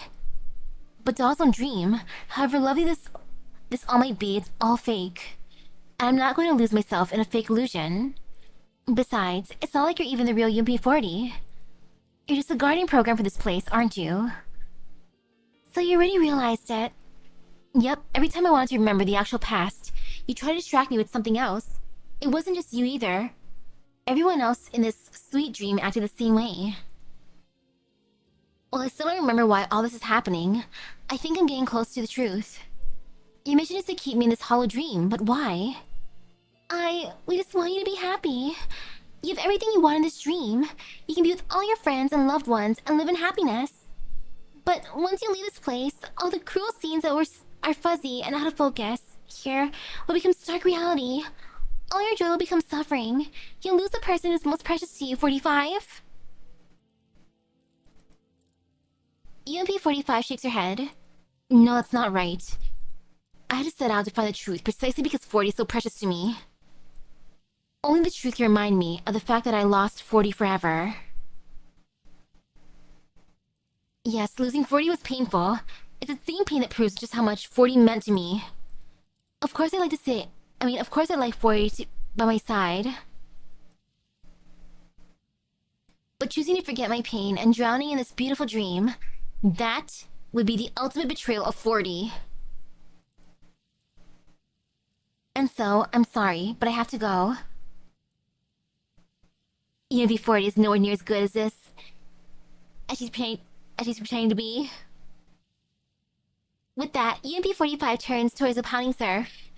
Dog tags wash up against UMP-45's ankles. One after another, the sound of clinking metal blends with the sound of the waves, both of them gradually transforming to the sounds of Operation Butterfly. Hopeless, isn't it? But that's the fate of all dolls. Which do you choose? Life or death? Answer me, UMP-45. Why does it have to be like this? Raise your weapon, UMP-45. Don't pity yourself. It's only for losers. These previously indistinct memories flood into UMP-45's neural cloud once more. No, not right. No, right now, her name is Leva. The flames of war roll on endlessly before her, the ocean inside the color of blood. Oh look! It's the ocean inside of Digimon Time Stranger. The Red Ocean, the Red Sea. A saggy relief smile spreads across Leva's face. 40. I'm sorry, but I just can't forget these memories. So you remembered it all then? Yep. I backed all these memories about 40 up into my level 3 a long time ago. While my neural cloud was damaged a while back, the data wasn't destroyed, just rendered unreadable due to system error. I can sense that someone is helping me take care of these errors. The amount of computational space in my neural cloud is growing and my records of the past are clearing up. Yes, the ocean filled with poison wine of peace. Hello, hello. Judging by the style of data warfare, it must be Lena, isn't it? No, it's not it. It isn't just Lena. The location of these records is extremely well hidden, and only 40 would know about them. Well, I managed to piece all this scattered data together thanks to them clearing things up. So I'm sorry, 40. But it's time for this dream to end. Leva smiles apologetically and waves and gently hugs UMP-40. Alright then. If that's your decision, Leva. The air seems to go out of UMP-40 as she hangs her head and leans against Leva's shoulder. The crimson-dyed battlefield instantly vanishes and the scene before her eyes reverts to its pure azure color. UMP-40 and Leva return to their appearances in reality. Thank you, 40. Thank you for crafting this sweet dream for me. I've really missed you all these years. I've always wanted to see you again and go on a vacation with you to tell you so many things. Whenever I had happy experience, I would think, if only 40 were here. I had so many things I want to tell you, to talk with 40 about. 45. And so, at the start of this dream, I was really happy because I got to see you again. Even when I sensed something was amiss, I didn't question it too much because I was terrified that if I questioned my happiness too deeply, it would disappear. Even now, I don't want it all to end. Still, I have to go. I know someone else is out there, trying to break open this space. Someone is calling me, and their voice is getting louder and louder. The voice is calling me, Leva. You understand, don't you, 40? Well, I tried running away from the fact once, my present self no longer treats 40 as my only emotional crutch. As Leva, I have more reasons, new reasons to keep living compared to when I was 45. I've been subconsciously rejecting that conclusion because I saw it as a betrayal of you.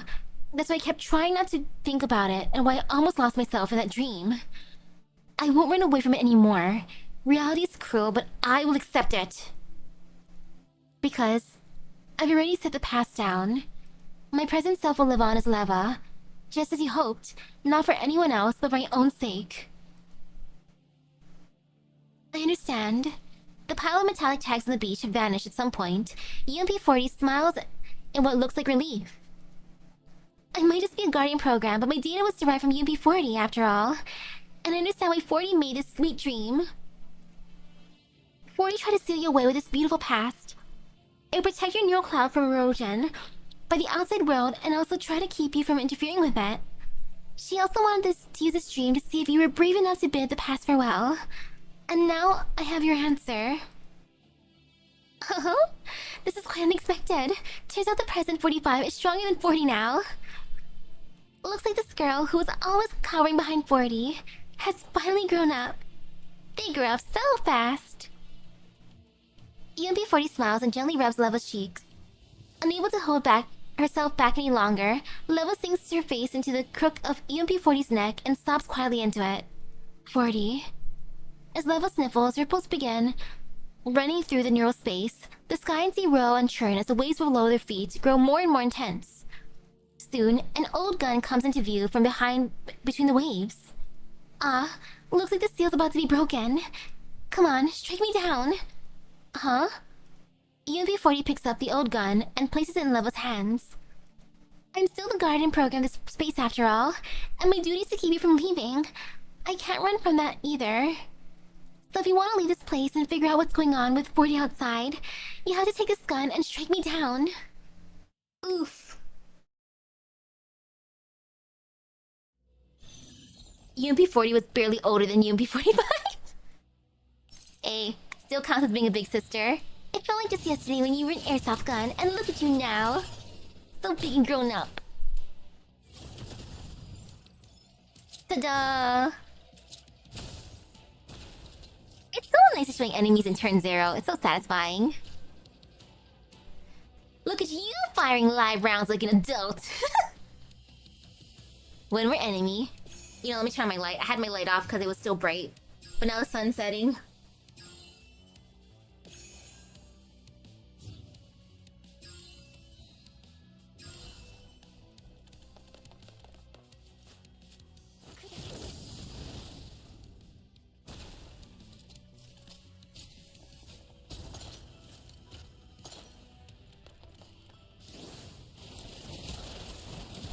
A lot of the doll siblings are kind of like that.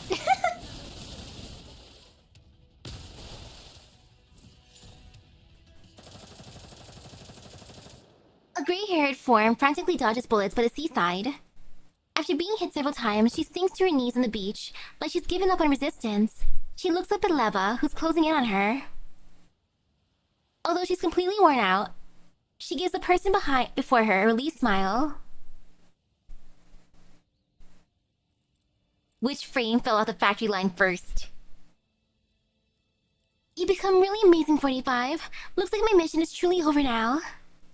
Meanwhile, Leva's a focused look on her face as she slowly walks toward UMP-40. 40. After saying goodbye to you, I swore I'd become stronger and keep moving forward. I wouldn't let anyone stand in our way until I completed our promise. I'll never forget you, 40, but I'm different now from how I was back then. As for 40's memories, they aren't a life preserver to save me from drowning, but a precious gem called hope. And I need to let her know that as well. Yes. So do it, shoot. The only way you can escape the seal is by killing me like in Operation Butterfly. Aw. As she says this, UMP-40 suddenly grabs the muzzle of the gun and points it at her head. Leva reflexively tightens her grip on the gun. UMP-40 laughs merrily, as though she's sensing Leva's hesitation. UMP-40's protection program. Oops, go on. There's nothing to be afraid of. I'm just a guardian program. I'm not the real 40 or the simulated persona you created. So shoot me, 45. It won't harm anyone. Leva falls silent. Her finger is in contact with the trigger, but her neural cloud is processing at lightning speed. Does she really need to kill the UMP-40 in front of her? Does she have to recreate that? Crack. The ground below Leva's feet suddenly shifts. Crack, crack. Even the sky and sea begin to shudder. Something seems to break amidst the violent shaking. A hole in space suddenly appears in the coastline and someone jumps through it, running toward Leva. Don't! Leva, don't do it!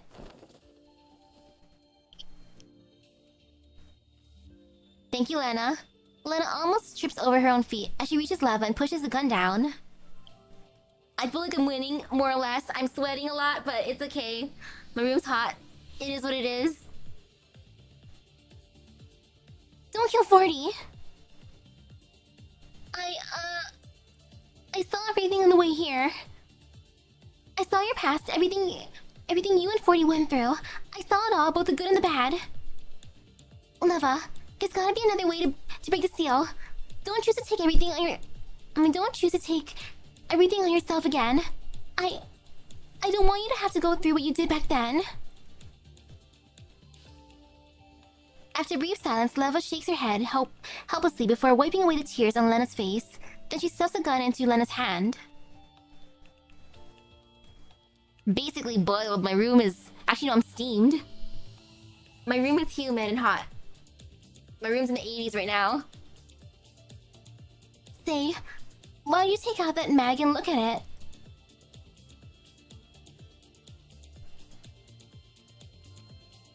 Huh? Lena stares dumbly at Leva for a moment.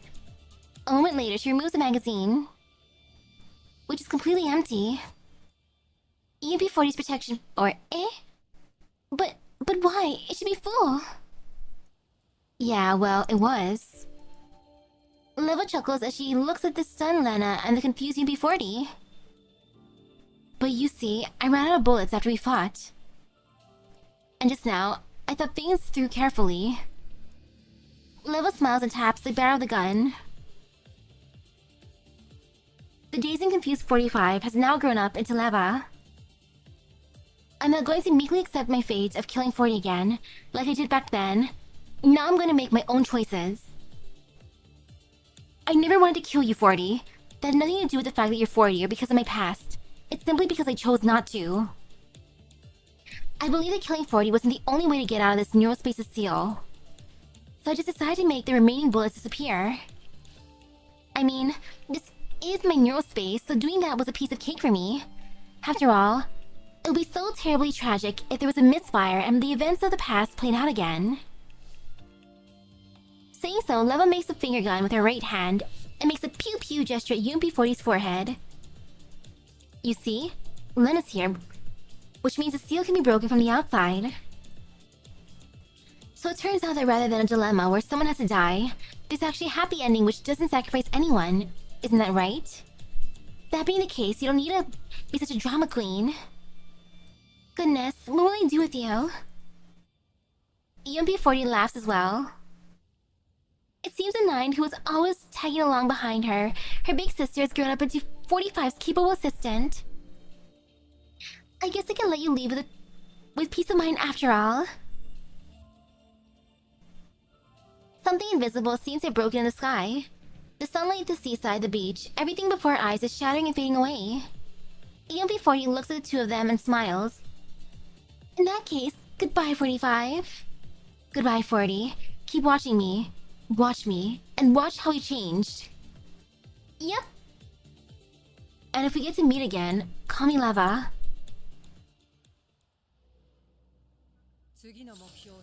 Ta-da! Well, it looks like we'll have a happy ending, that's good. Almost there. Okay now, let's see. Bipolar contagion. The virus and the protection program are one and the same, sharing the same code. Well, with that 40 at least. As Leva leaves the mirror with Lena's hand in hers, All the mirrors in the cabin instantly shattered into fragments. Oh, not for the real consciousness. What a lovely pair of sisters you are. I can't believe you broke the seal together. I just wanted to poke Lena and have her feel the pain of you killing 40 again. But unfortunately, there was no point to that now. I guess I'm a failure of a virus after all. For a moment, UB40 hangs her head in dejection, but then she perks up again almost immediately. Still, that's fine. The girl from the same source as me is still around. And as long as she keeps evolving, she'll be able to rewrite levels of Neural Cloud all the same.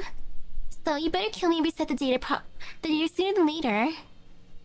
Otherwise, there's no telling when Parapluie will eat away in Neural Cloud.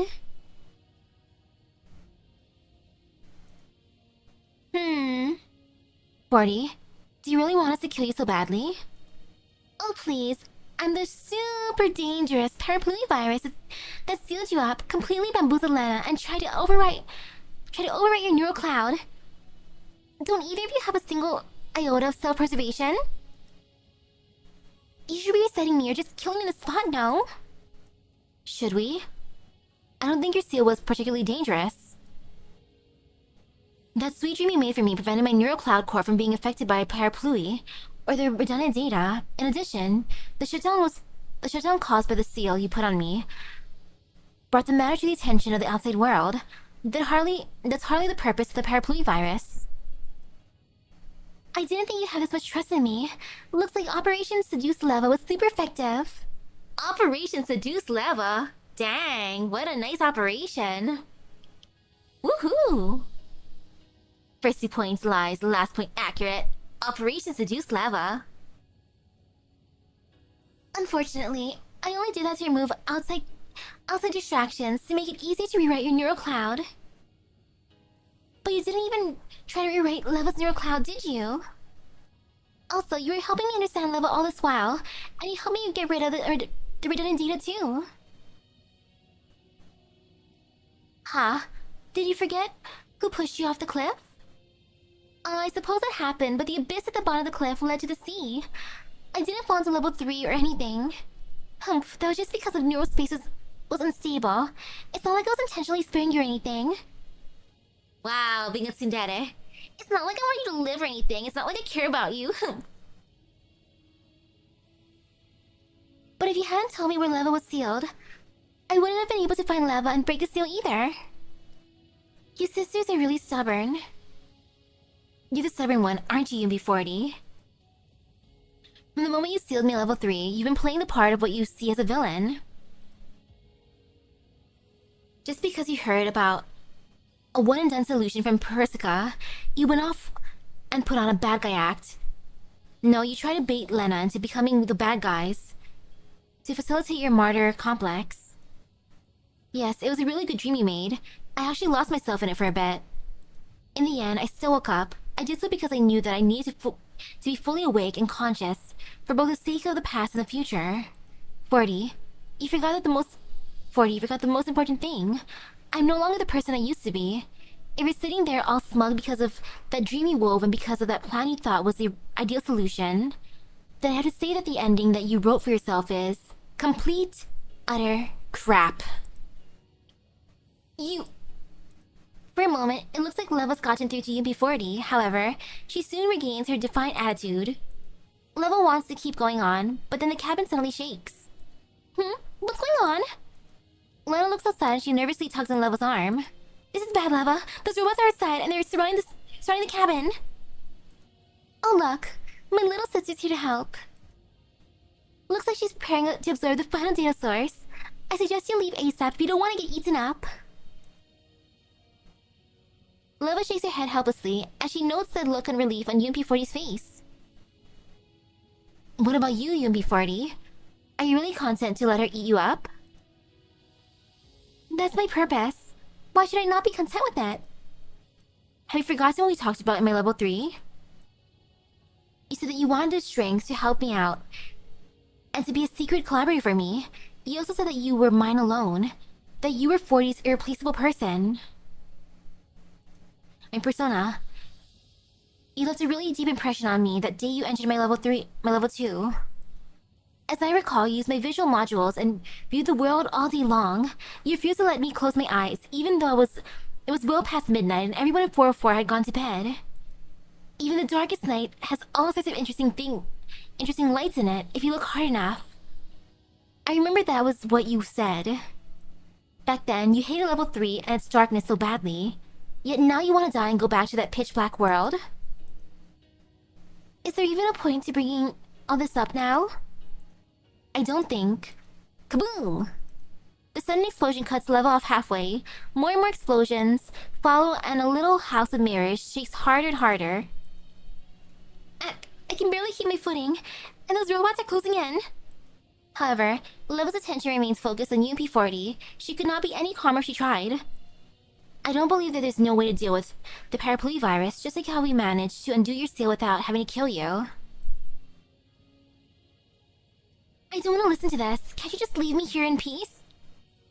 Oh? So you like peace, 40? Then why do you keep trying to chat me up every time I return to my neurospace? Because being alone is so boring. And that was then and this is now. Ooh, the roof's coming down. Leva 40, let's get out of here or we're going to end up squished. If we go together. I'm not leaving until I bring 40 around. Leva holds a hand out to UMP-40, a determined expression on her face. Leva, look out! As Lena calls out, the cabin ceiling beams crack and break, collapsing down the two of them. Upon seeing Leva's about to be crushed, UMP-40 throws herself at Leva. However, Lena's a split second faster, shoving the falling debris aside. Seizing the opening, Leva reaches out and grabs UMP-40, slings her onto her back, and sprints for the exit. Like a sack of potatoes.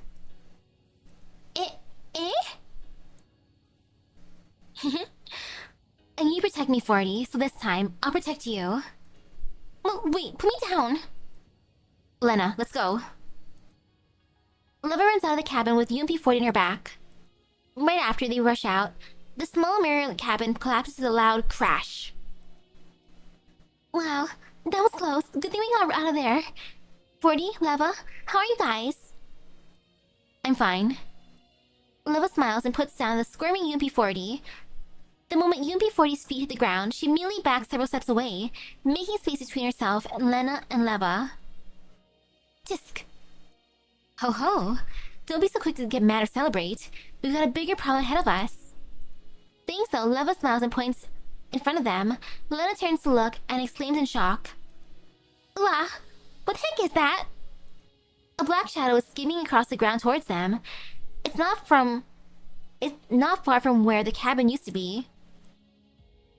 Long curled locks flutter in the wind as the sharp spikes in the hems of the dress score deep gouges in the ground. In the blink of an eye, the black figure has closed the distance to the three of them. It is then that Lena recognizes the speedy shadow. It is none other than the mysterious girl from before. However, not only has the girl gotten bigger, the look on her face has changed too. Her golden eyes are filled with madness, and she is glaring at the three of them, in particular, UMP-40, who is standing off to the side. Kiki? I've been waiting so long for this, and I'm hungry, so hungry. All of you will be delicious nutrients for me. I'm gonna eat you up. All up. No. The girl giggles as she approaches the trio. Yummy. I'm fine. This is all in my head anyway. Please don't mention the obvious signs of decay, disrepair, and multiple personality disorder. Leva 40, look out! Bang, bang, bang. Lena doesn't wait for the girl to get close before opening fire in her. But the bullets simply bounce off her. On the contrary, the girl passes between Lena and Leva like a phantom and appears in front of UMP-40 with a whoosh. Teehee? I miss you so much, big sis. Big sis? UMP-40 scrambles back, but the girl already has a firm grip on UMP-40's arm. The girl's pale face, filled with longing, splits open savagely as she smiles in an innocent yet horrifying way. Hello, hello. I caught you. Come play with me, big sis. Become a real part of the family.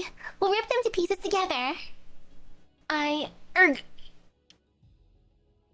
UMP40 reflexively tries to struggle free, but the girl is surprisingly strong. She doesn't give UMP40 a chance to struggle or speak. In an instant, her hair transforms into long vines that entangle UMP40 and drag her off into the distance.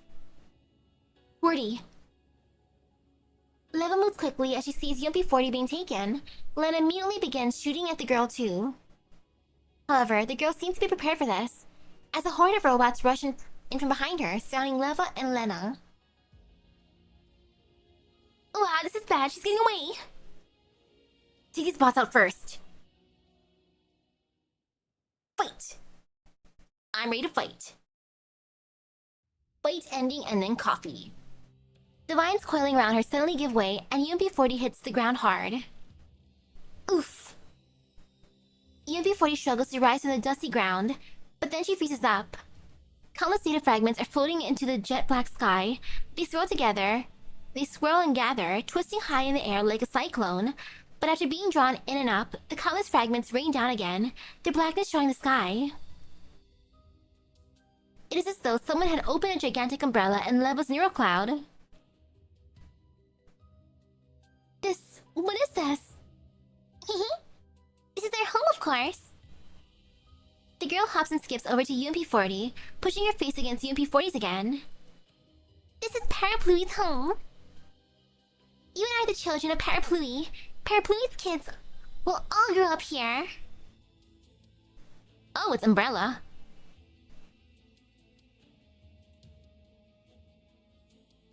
UMP40 falls silent. After realizing she's not getting the answer she wants, the girl grabs UMP40's hand again. Sis, we're all kids of Parapluie. So stay with me. We can grow up together and live here together. Stay and keep me company, okay? The girl tugs on UMP40's hand with a childish playfulness. Although she's fought her several times before, for some reason, UMP40 can feel a sense of actual kindness here, as though they're really the same. She can't help but look hard at the girl. Why do you look different?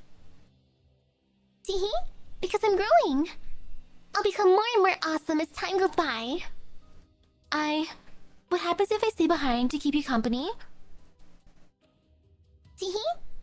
Then we'll eat the two of them and become bigger and better. Dandelion will die of laughter if she ever saw this. Oh! The original main team for that was AR team or Anti-Rain. Wow, Anti-Rain against Umbrella. This place, this whole amusement park, it'll become our home. We can play together forever here. Then, what about the people who got eaten up? Eating them means eating them all up. Turning them into bits and pieces. I'm so hungry, big sis. Come with me. We'll eat the two of them. A hungry and longing look enters the girl's eyes again, as though she's been struck by UMP40's words. I'm hungry, so hungry. I want to eat them. I want to eat more, so much more. The girl gazes into the distance, her hair flutters in the constant wind, and her canines begin to reveal themselves. Just then, UMP40 is reminded of how the girl's entire head had transformed to look like a Venus flytrap earlier. Would Leva end up like that if she were consumed by the Parapluie virus? UMP40 doesn't say anything, just secretly clenches her fists. On the edge of the data storm, Leva and Lena are fighting off the robots that are surrounding them. Bang bang, bang bang. Although the number of robots is decreasing, Leva's starting to get more and more frustrated. Tisk, these data fragments are everywhere. I can't tell where 40 is. At this rate, 40 is going to be consumed by the Parapluie virus. Lena seems to sense Leva's uneasiness. After driving off the nearby robots with gunshots, she takes the opportunity to approach Leva. Leva, I have a way to find 40.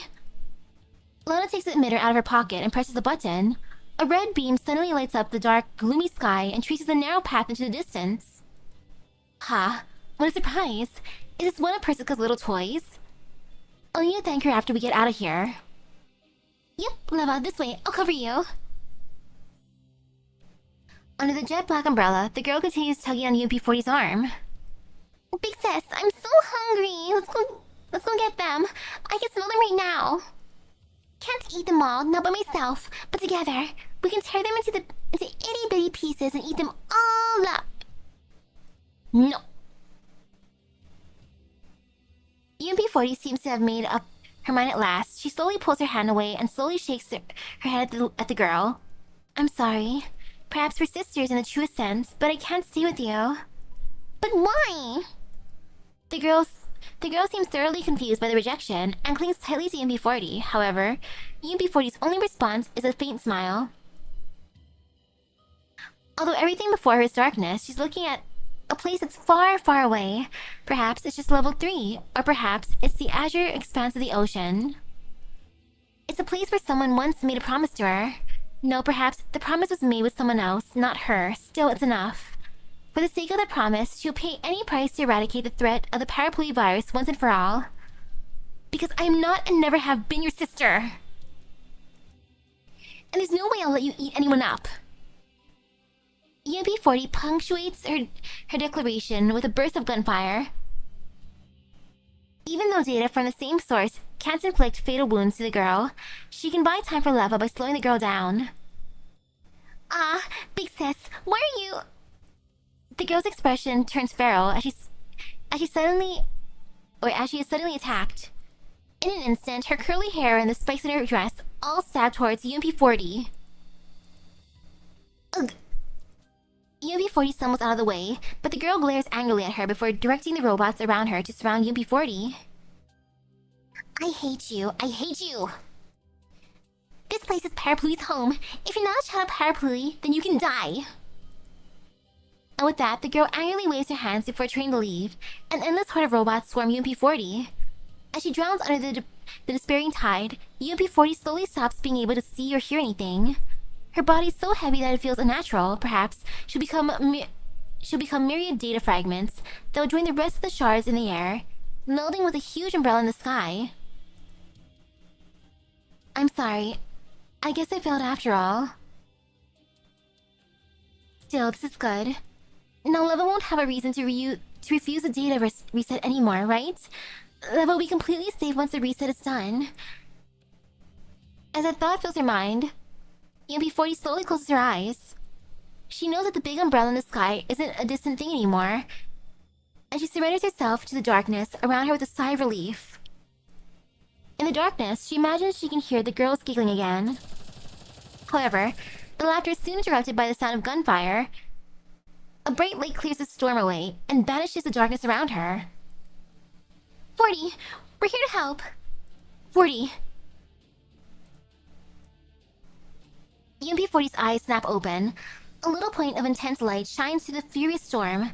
Behind it, Leva and Len are forcing their way in, guns blazing. Leva, over here! Yep. With Lena covering her, Leva guns down all the robots in her way. Don't let the door hit you on the way out. Phew, and bye-bye to the ones on the side too. Leva? I can see 40. She's over there. 40. In the distance, Lena waves to UMP-40 while gesturing for Leva to approach at the same time. Why are you doing this? UMP-40 goes deaf. She can't stop herself from yelling at Lena and Leva. Lena, stay back! The parapluie virus is out of control. If you stay here, it'll devour your neural clouds. However, Lena and Leva ignore UMP-40. Instead, they continue shooting and advancing. We're almost there, 40. Just hang on. Soon, the light of their muzzle flashes illuminate the ground in front of UMP-40. Leva and Lena finally break through the swarm of robots and run over to UMP-40. The two of them are covered in wounds from the fighting up until now. Lena lays down, covering fire for Leva, as the latter reaches the hand out to UMP-40. Won't you come with us?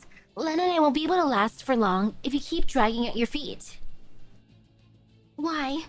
Why are you doing this? As she looks into Leva's resolute gaze, UMP-40 bursts into tears.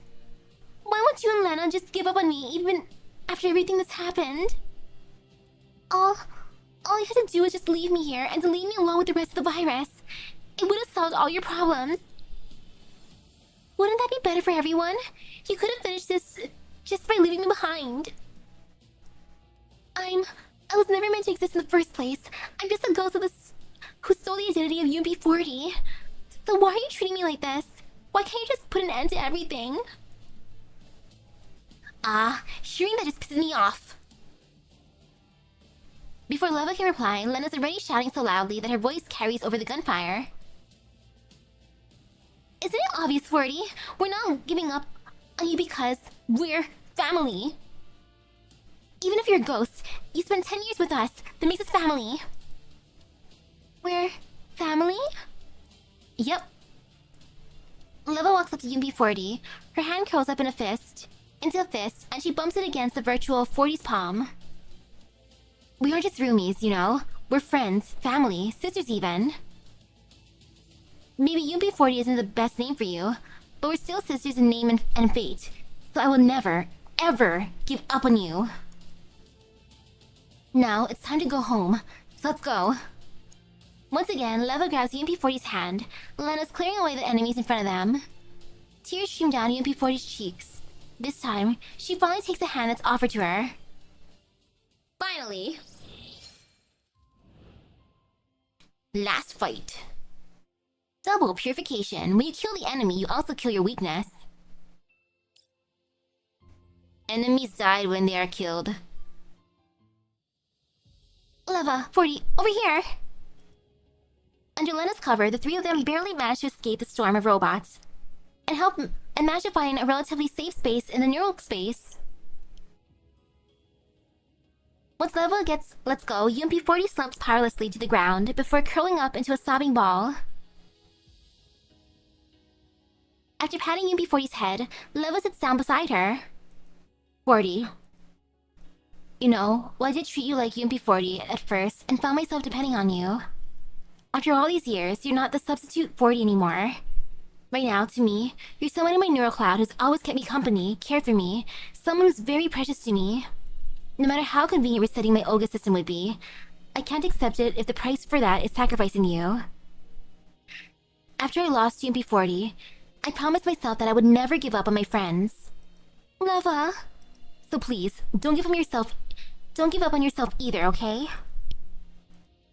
Leva squeezes UMP-40's hand. And besides, you never really wanted to die, did you? Leva points to the surrounding area. While it's in ruins now, they can still make out the multicolored amusement park grounds. You've always wanted to visit a real amusement park, haven't you, 40? All these colorful fairground attractions popped up because of your wish. You've always wanted to see all those things you saw on the net in reality, and experience all the fun things I told you about. But if you die here, these wishes will never come true. Yep, you totally want to live, don't you, 40? Like you said, even a doll has a reason to live for her own sake. Sure, I know you tricked me earlier, but I also want to live on. I also want you to live on. After all, you've been with Leva for so many years that I don't want you to disappear just like that.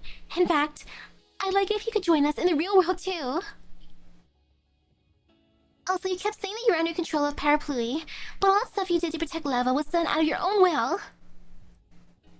If you got a wish like that, it means you surpassed your instincts and nature as a virus.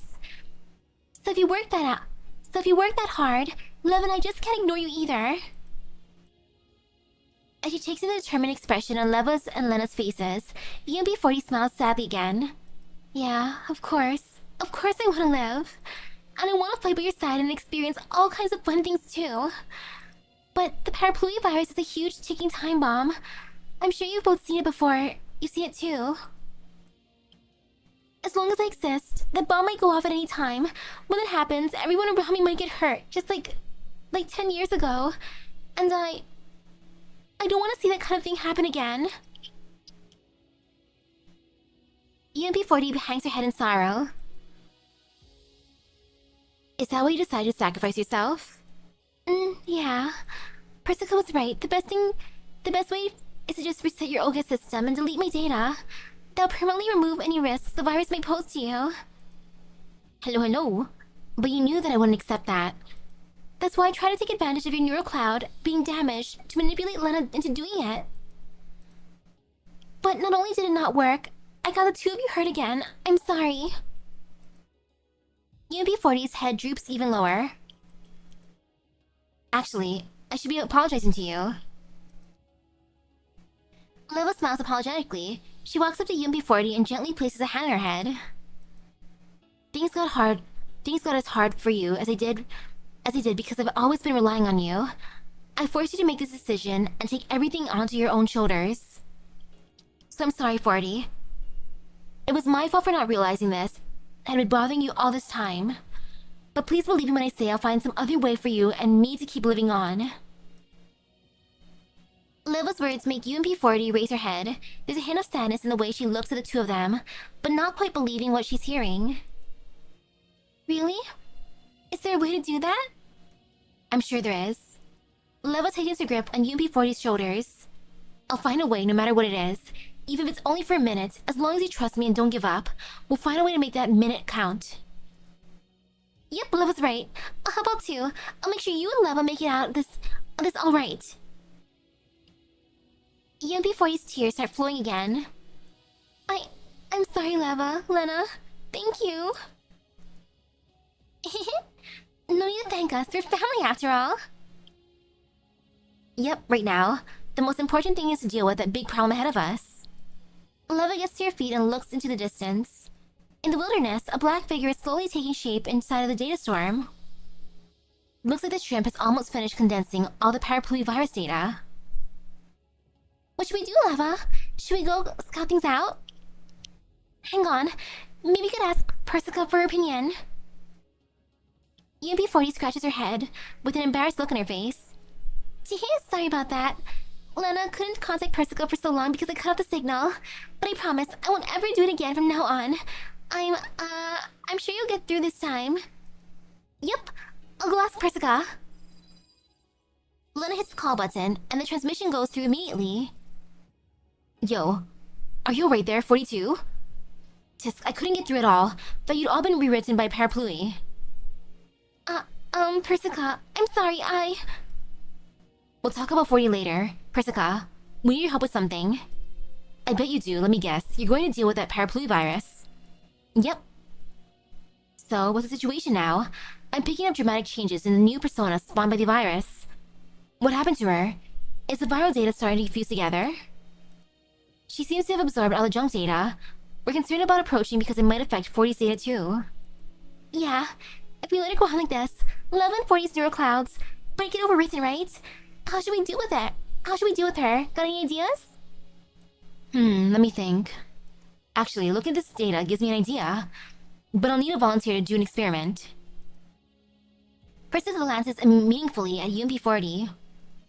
Huh? What do you want from me, Persica? The hurricane reaches down the plains. UMP40 weaves between the wandering robots as she heads straight for the eye of the storm. Countless robots follow in her wake, but Lena and Leva take them out one by one. Persica, is this close enough?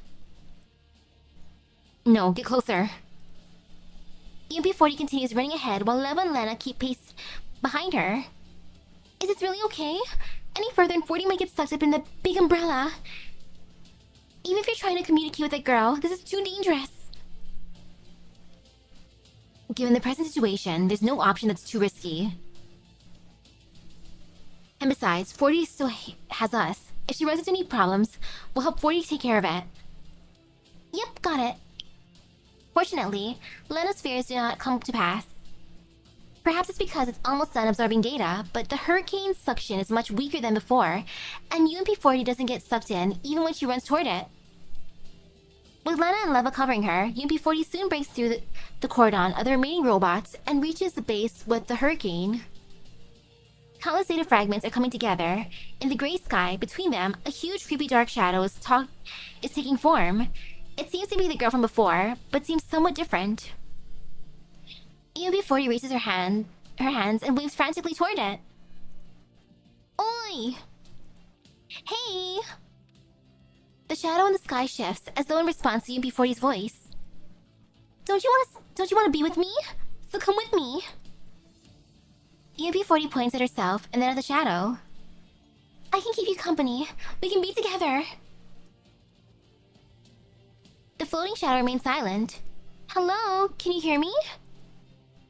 UMP40 starts waving her hands frantically again to get the shadow's attention. This time, the shadow finally seems to get UMP40's meaning because it slowly approaches UMP40.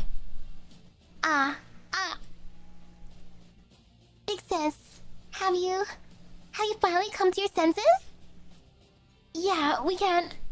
However, the shadow suddenly raises her hand and chops it down toward UMP40. Look out. Wah! A creepy robot rushes toward UMP40 from behind the shadow. UMP40 frantically tries to roll away and counterattack, but another robot is already hot on her heels. Just kind of vicious, aren't we?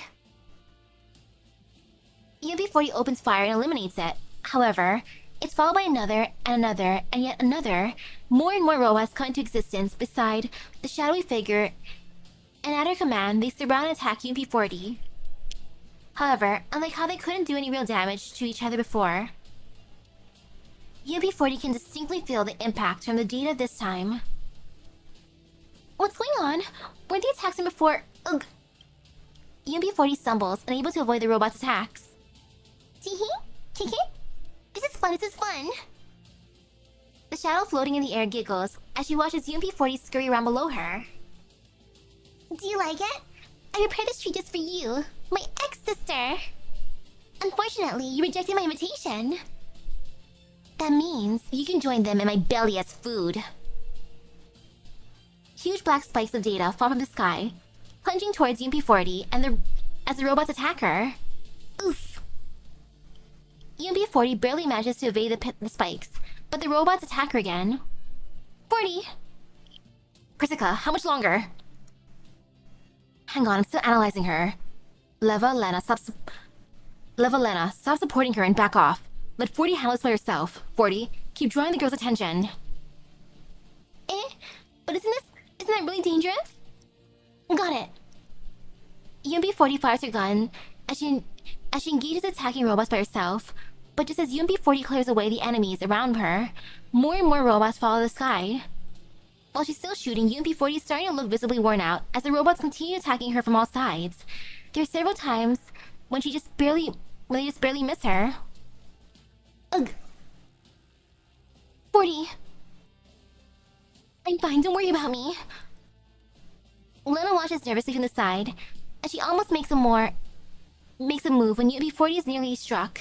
However, Persica yells at her. Lena, stay back. But 40... Persica, what are you doing? How much longer do you have to wait?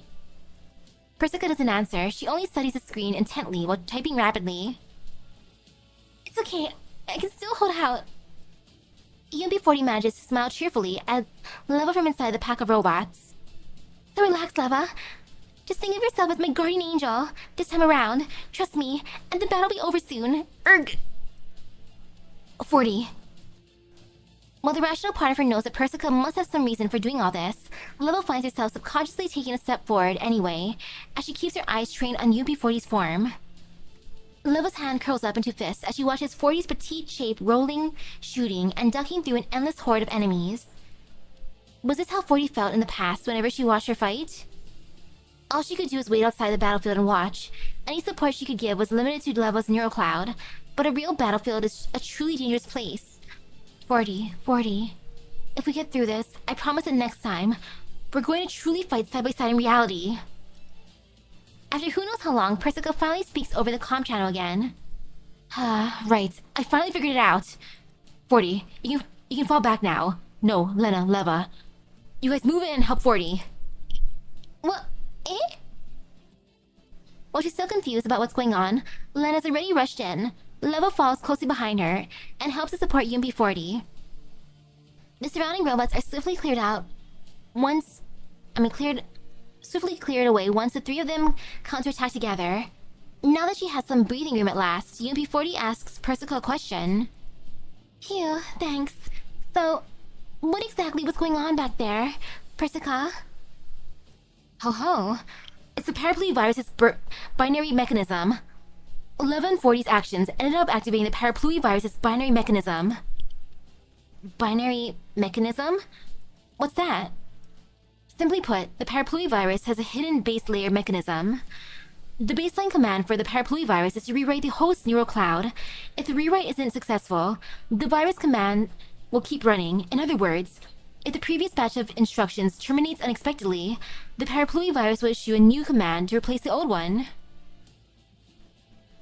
The previous batch? Are you talking about 40? Yep, the UMP-40 discovered in Level 3 was the initial virtual persona generated by the virus. This persona was supposed to overwrite Leva's neural cloud, but it unexpectedly ended up inheriting 40's personality, and its mission became to protect Leva. Therefore, the neural rewrite was temporarily halted and Leva could coexist with this virtual persona. However, after Leva was attacked and her neural cloud was damaged, the excess redundant data generated a second virtual persona from the parapluvivirus. In other words, that girl.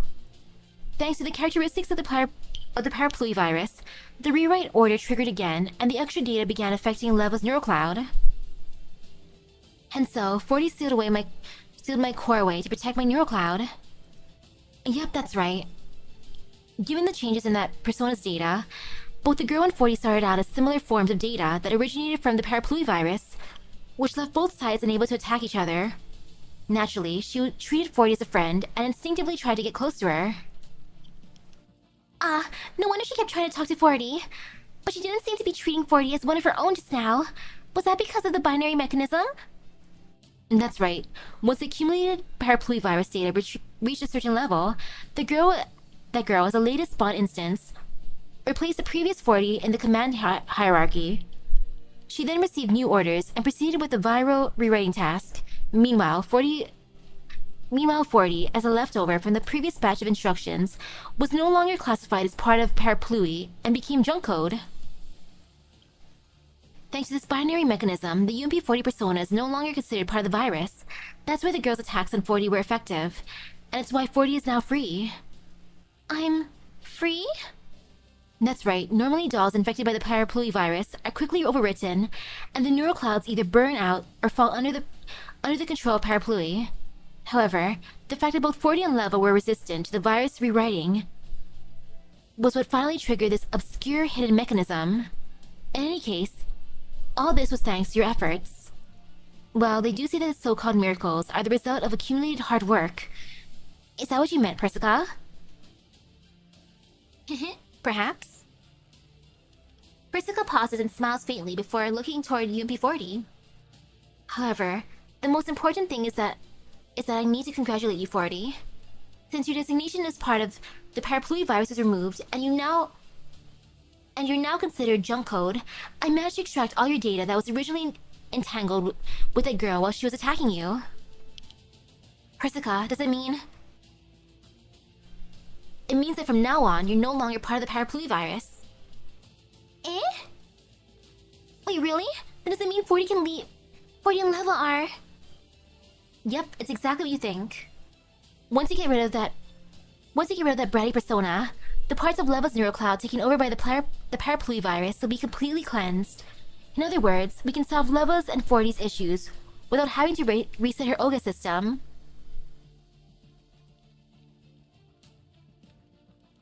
40, look out! You shouldn't be spacing out on the battlefield even if you hear good news. Huh? Wait a minute, so...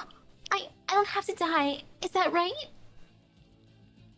UMP-40 is still shooting, but her tears won't stop flowing. Leva slides into place beside her and sees off the enemies in front of her. That's right, 40, but first, we have to deal with these annoying pests. Yep, that's right. From now on, we can't let the girl mess with Leva's neural cloud any further. Level 40, let's go! There she be, floating there menacingly.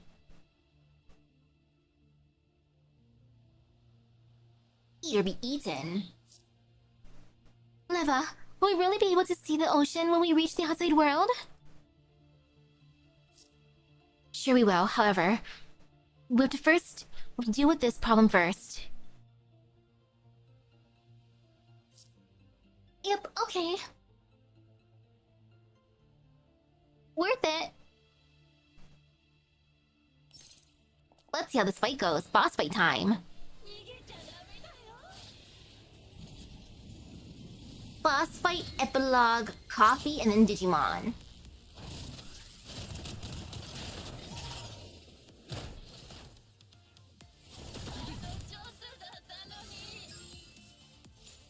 Ta-da! Kaboom!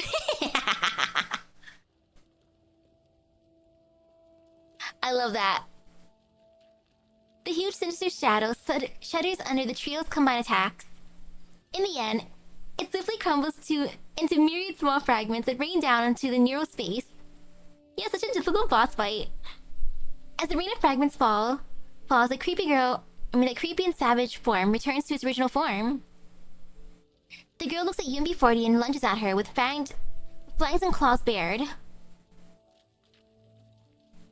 You're expecting a fight, sorry to cancel your booking. Why? Baddies, I hate you all! I want to live, I want to... Before she can finish speaking, the girl's body completely disintegrates into data fragments. They sparkle like mirrors before transforming into thousands of butterflies that flit lightly through the air. UMP40 numbly reaches out and touches the butterfly, like fragments. They feel cool. It's like touching the lingering remnants of a storm that has spent itself, or someone's tears. Yeah, oh, Voy Mastina, you mean visual novel mode? Alright, congratulations are in order now, 40. The problem that's been bothering you and Leva for so long has been solved once and for all. Her Oga system doesn't need to be reset. I'll do the final cleanup in a bit and get rid of the remaining parapluie virus data in Leva's neural cloud. That's how you properly spell Voy Mastina. The N. This might cause your neural cloud signal to vanish for a bit, but once it's done, you can exist as an independent neural cloud and continue living with the others, provided that you're alright with it, of course. EMP40 stares dumbly at the communication screen. She opens her mouth as though she's about to speak, but nothing comes out. Oh? You haven't realized it yet? 40, I finished marking your data. What I'm saying is that the problem of the parapluie virus has been completely resolved and there's no need to reset Leva's Oga system. Also, if you're willing, I can extract you from Leva's neural cloud and give you your own body so you can live independently as a doll. So, are you willing to accept, 40?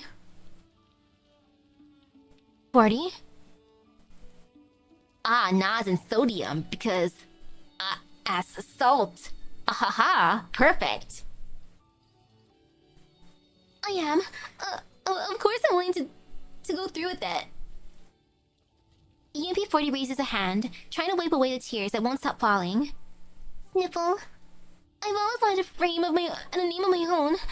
I wanted to live like a real independent doll, to fight by everyone's side, to go to amusement parks, experience all the things I've longed to try for so long in this neural space. But I never thought a day like this would really come around, not once. Leva, can I really do this? EMP40 tugs on Leva's hands. You made me in the past, and gave me the identity of UMP40's ghost. But after I leave your neural cloud and get my own frame, I won't ever be the UMP40 of the past, right? And I won't be able to share support with you from inside your neural cloud like before. Will it really be okay for me to exist like that? As a real me? And not a substitute for UMP40? Is it really alright for someone like me to live in the real world? Of course it is. Leva smiles faintly. The truth is, I've probably been looking forward to this day more than you have. 40. Both you and the real UMP40 are irreplaceable to me. And I don't want to lose any more of my friends. While I already said goodbye to UMP40 and that beautiful dream just now, I hope that going forward you'll continue to travel with me. As yourself, and not as UMP40. Leva. UMP40 presses her hands tightly over her eyes. Data fragments fall from the sky, gathering on the ground like drops of rain from a great storm. Then they slowly come together into a digital ocean of the clearest blue, its azure waves lapping around Leva's and UMP40's feet. Aww. Looks like all the redundant data's been completely fragmented. I can fire up the clearing program now. Aye. As Persica hits the enter key, EMP40's body starts turning transparent. 40. In a while you'll... Same as Persica. Since everything on that side is pretty much wrapped up, I have a few questions for you. Could you start by taking a look at the report I just sent? Okay, fine. I'll be hanging up now. See you later. The transmission ends, and the air goes quiet again. UMP-40... As UMP-40 turns more and more transparent, she looks at Lena and Leva and smiles. I didn't expect that I'd really get a chance to start a new life like this. Sobs, this is wonderful. We can fight side by side from now on, 40. As she looks at the sobbing pair, Leva pinches her forehead in resignation. Surely a touching moment like this would be better marked with smiles, don't you think? Why don't we come up with a new name for 40? After all, you have to live on as your own person from now on. I suggest getting Lena and her superb naming sense to come up with that. Sure, I'm down with that. Lena picked your name of Leva, and it sounds great. Really? You want me to choose your name? I mean, both the past 40 and the present 40 are really important to Leva, so is it really appropriate for me to do it? Oh? I don't think it's inappropriate at all. Leva gently knuckles Lena's forehead. When I almost lost myself in that sweet dream, it was the name Leva that brought me to my senses and told me that I was no longer UP45, stewing in my past. The name Leva is a precious gift from you, Lena, so I want you to give the same to 40. Leva. Lena's tears fall unbidden as she gazes at Leva's smile. Was I really that important to you, Leva? Of course, you little dumbcough. You've always been my precious little sister who's been supporting me all these years after all. Leva! Sobs. Lena throws herself into Leva's embrace. UMP-40 draws closer too as she wipes her tears away. When you're like this, it makes me want to cry too. Snip. Lainey? Lena looks up from Leva's chest. She wipes away her tears and looks intently at UP40. Dummkopf. How about calling you Lainey from now on? Lainey means torch, or a bright shining light. Oh, the use of German terms by 404 was something they used to lean into in GFL1. Aw, that's nice. That's because I hope you'll continue to light our way forward like a torch from now on, 40. But more importantly, it sounds like Leva and Lena, so that way, we'll be like a real family.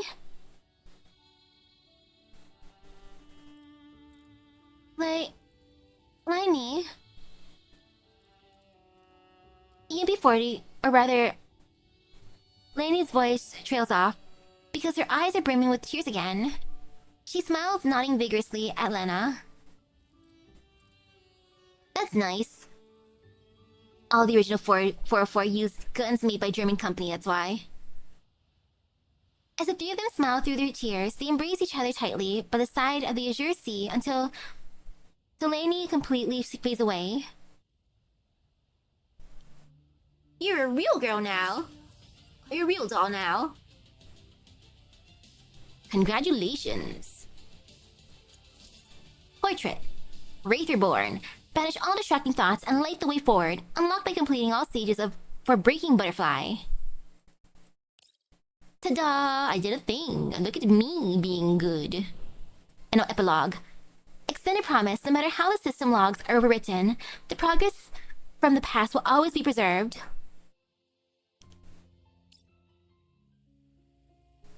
I heard Leva's neurocloud was damaged after that encounter with the mysterious doll in that underground lab. How's she doing now? You heard about it too, Commander? Kalina smiles and gives me a practice nod. Don't worry, the matter's been settled. She's getting her new frame debugged over at Leibniz's place. Leva said yes to changing her frame? Yeah, she did. If you're interested, why not head down and see for yourself? Kalina puts me through to Leibniz. Leibniz is in the lab. When she's where she's tightening a bolt for Leva, who is inside a maintenance capsule. Colleen, what brings you here out of nowhere? Leibniz, the commander was concerned about Leva. Could you put her through? Sure thing. Leibniz turns the communication screen to Leva. She looks at me and waves with a smile. Hi. Yo, Commander, it's been a while. How's my new frame look? Leva rotates her arm, and Lena frantically pushes it down from beside her. Makes you wonder why she still wants a scar over her eye and a red mechanical arm when both of those were originally just consequences of not wanting to change her frame. Maybe she thinks she looks cool and edgy. Hey, Leva, don't make any big movements. The debugging isn't done yet. Still, your new frame looks really cool. What do you think, Commander? It definitely looks more stylish than before. As I ran my eyes over Leva's new frame, I noticed something in the distance, far behind the maintenance capsule. A doll who looks very much like Leva standing there, talking to Persica. For some reason, she seems a little familiar. The doll seems to have realized that I'm looking at her, because she's soon in front of the screen and waving merrily at me. Hi, Commander. It's been a while. No, that's not right. I think it's our first time meeting in real life. Our first time in real life? Oh, you must be... Allow me to introduce her. This is Lainey. She's been living in Leva's neurocloud until a couple of days ago, when she was separated from Leva by Persica. So that was you. It really has been a while. How does it feel like to have a body of your own? I feel so happy being able to meet everyone in real life. Unfortunately, I'll have to say goodbye to everyone and go back to the lab with Persica. So soon? Yep, I'll be bringing Lainey back to the lab. Persica strolls over with a coffee in hand. I'm jealous. I want that coffee. I didn't even want to come all the way over here to pick her up. But then Dandelion went on about how we couldn't let an August system doll run around unsupervised.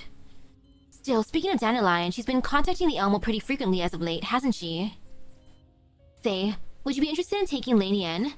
You've got Dandelion keeping an eye on the Elmo, so why not let her stay there for a bit, once your neurocloud is and frame stabilize? Of course! Let me summon her for free, please. Huh? Can I do that? I saw all kinds of things about you. When I was in Leva's neurocloud, I'd love to visit the Elmo if I got the chance. Wow, if you're going to visit the Elmo, then I want to go too. Leva can come along as well, right? That way, we three sisters can all be together again. If I go as well, won't our poor Colleen be stuck doing all the work by herself? Oh yeah, then I guess that's a no-go. But I don't want to be separated from Leva or Lainey or Colleen or the Commander. Can't we just all stay together forever? That would be so nice. Oh, Dandelion's being super hypocritical. Dandelion is an August system doll who freed herself from her host without permission, and now is off doing whatever she was running huge parts of the URNC. As one does.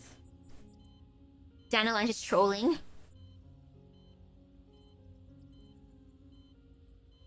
Oh, we'll be meeting up in Leva soon enough. That'll solve most of your problems, won't it, Lena?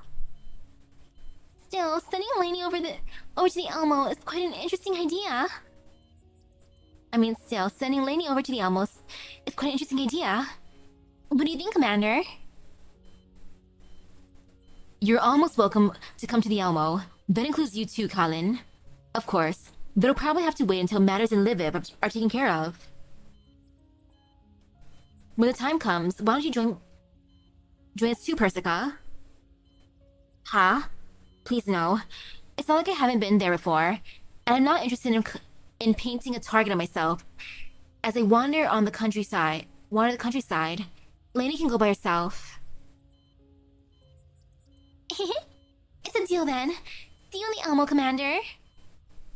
Sometime later, after the last of the kinks are finally worked out of Leva's new frame, Leibniz gets to her feet. Right, it should be fine now. You just need to get used to how it handles in field conditions. What do you think, Miss Persica? Dandelion is more of a problem with Paradeises in many respects. Largely because she's an ogress and can't make a good decision by design. Oof. Wait, last time Persica worked in her base, it got bombed and she almost died. Yeah, okay. That's understandable in that case. He's like, yeah, nope, nope, nope. Looks alright on my end too. Persica nods and then turns to look at Lainey. Alright, let's go then, Lainey. Eh? We're leaving already? Lena tugs somewhere reluctantly on Lainey's hand. Lainey smiles and rubs Lena's head. Oh, it's not like we'll never see each other again. I'm just going to Persica's lab for observation. You can just call me anytime you miss me. Cute! Yep. Leva walks over and pats Lena as well. And besides, we'll be seeing each other again on the Elmo. Alright, then you have to make sure to keep in touch with Leva and me often, okay? I will. Alright, Leva, I'll be off now. After waving happily to them, Lainey heads outside with Persica, with Leibniz trailing behind the ladder. Miss Persica, when will you be coming again? I got a lot of reports here on the 3D doll, on 3D Gen doll neural cloud research. There are a few things I want to ask you about. Reports, you say? Didn't you send them to me a while back? I sure did. Have a look. Leibniz holds her terminal high as she leaves the room. Lena waves non-stop at Lainey. Bathed in the bright sunlight, Lainey shrinks into the distance. I love that. Dandelion is a sarcastic troll who loves messing with the commander. Especially now that she can't hang out with her favorite target. Just before she completely disappears from Leva's view, her tiny silhouette suddenly turns back and waves to Leva. Leva raises her hand too and waves to Lainey in the distance. The sunlight is still pouring down. Its brilliance seems to illuminate everything, past, present, and future. The little figure in the distance, or perhaps the darkness sleeping within the abyss. As Leva looks toward the receding shape, it feels like she's looking at a distant, sunnier, and higher place. She clenches her fist without saying a word. 40, please watch me. I'll make sure I keep the promise I made with you. Hello, hello. Oh, that was cute. I like that. That was a nice event. I want to summon Lainey later on, hopefully. If not this time, next time. Because I already spent a lot getting my boy Mustino to where she is. Oh, that was a lot of hard work. Oop. Purely oop. But woohoo! You know, let me just make a little stream lobby thingy for Digimon real quick. Don't mind me. Wait. I almost clicked on the wrong one. So, I'm gonna call the Digimon Time Stranger thingy.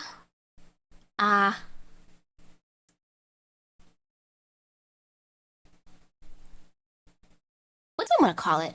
I'm just thinking of Agumon. Ah, yes, almost happy Saturday. Ooh, nice. Good payday. And yeah, I would summon everyone if I could. I gotta do that stage manually for the hidden ticket. Because that'd be good.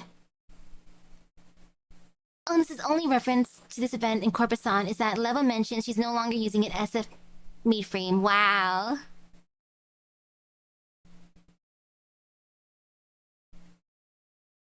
Why did she get the eye scar? True, I am leaving the ocean this time.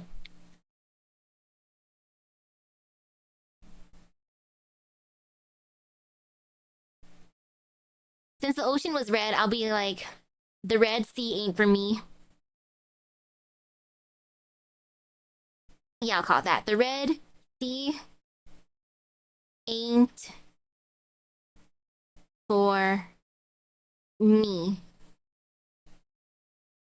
And because it rhymes, it's gonna be the good title. Ooh, okay.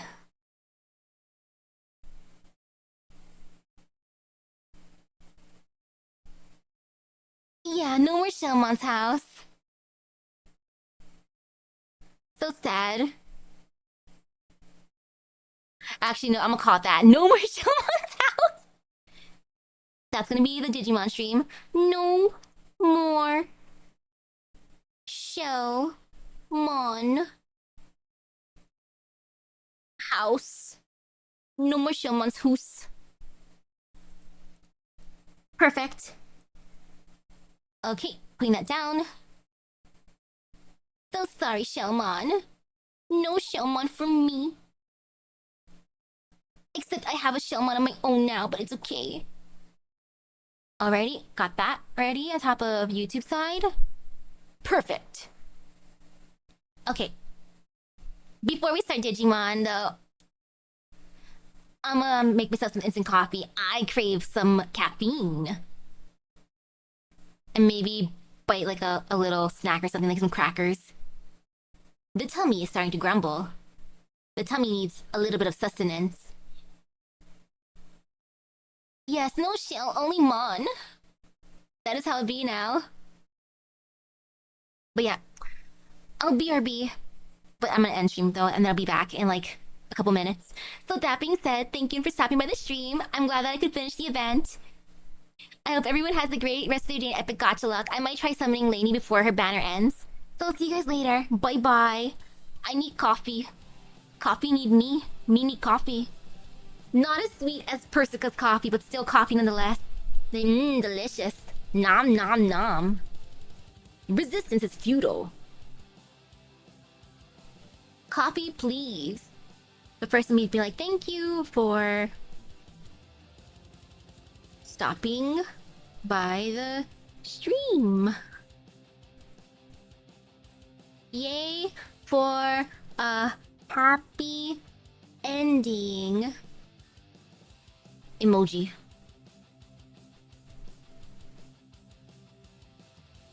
And post. Woohoo!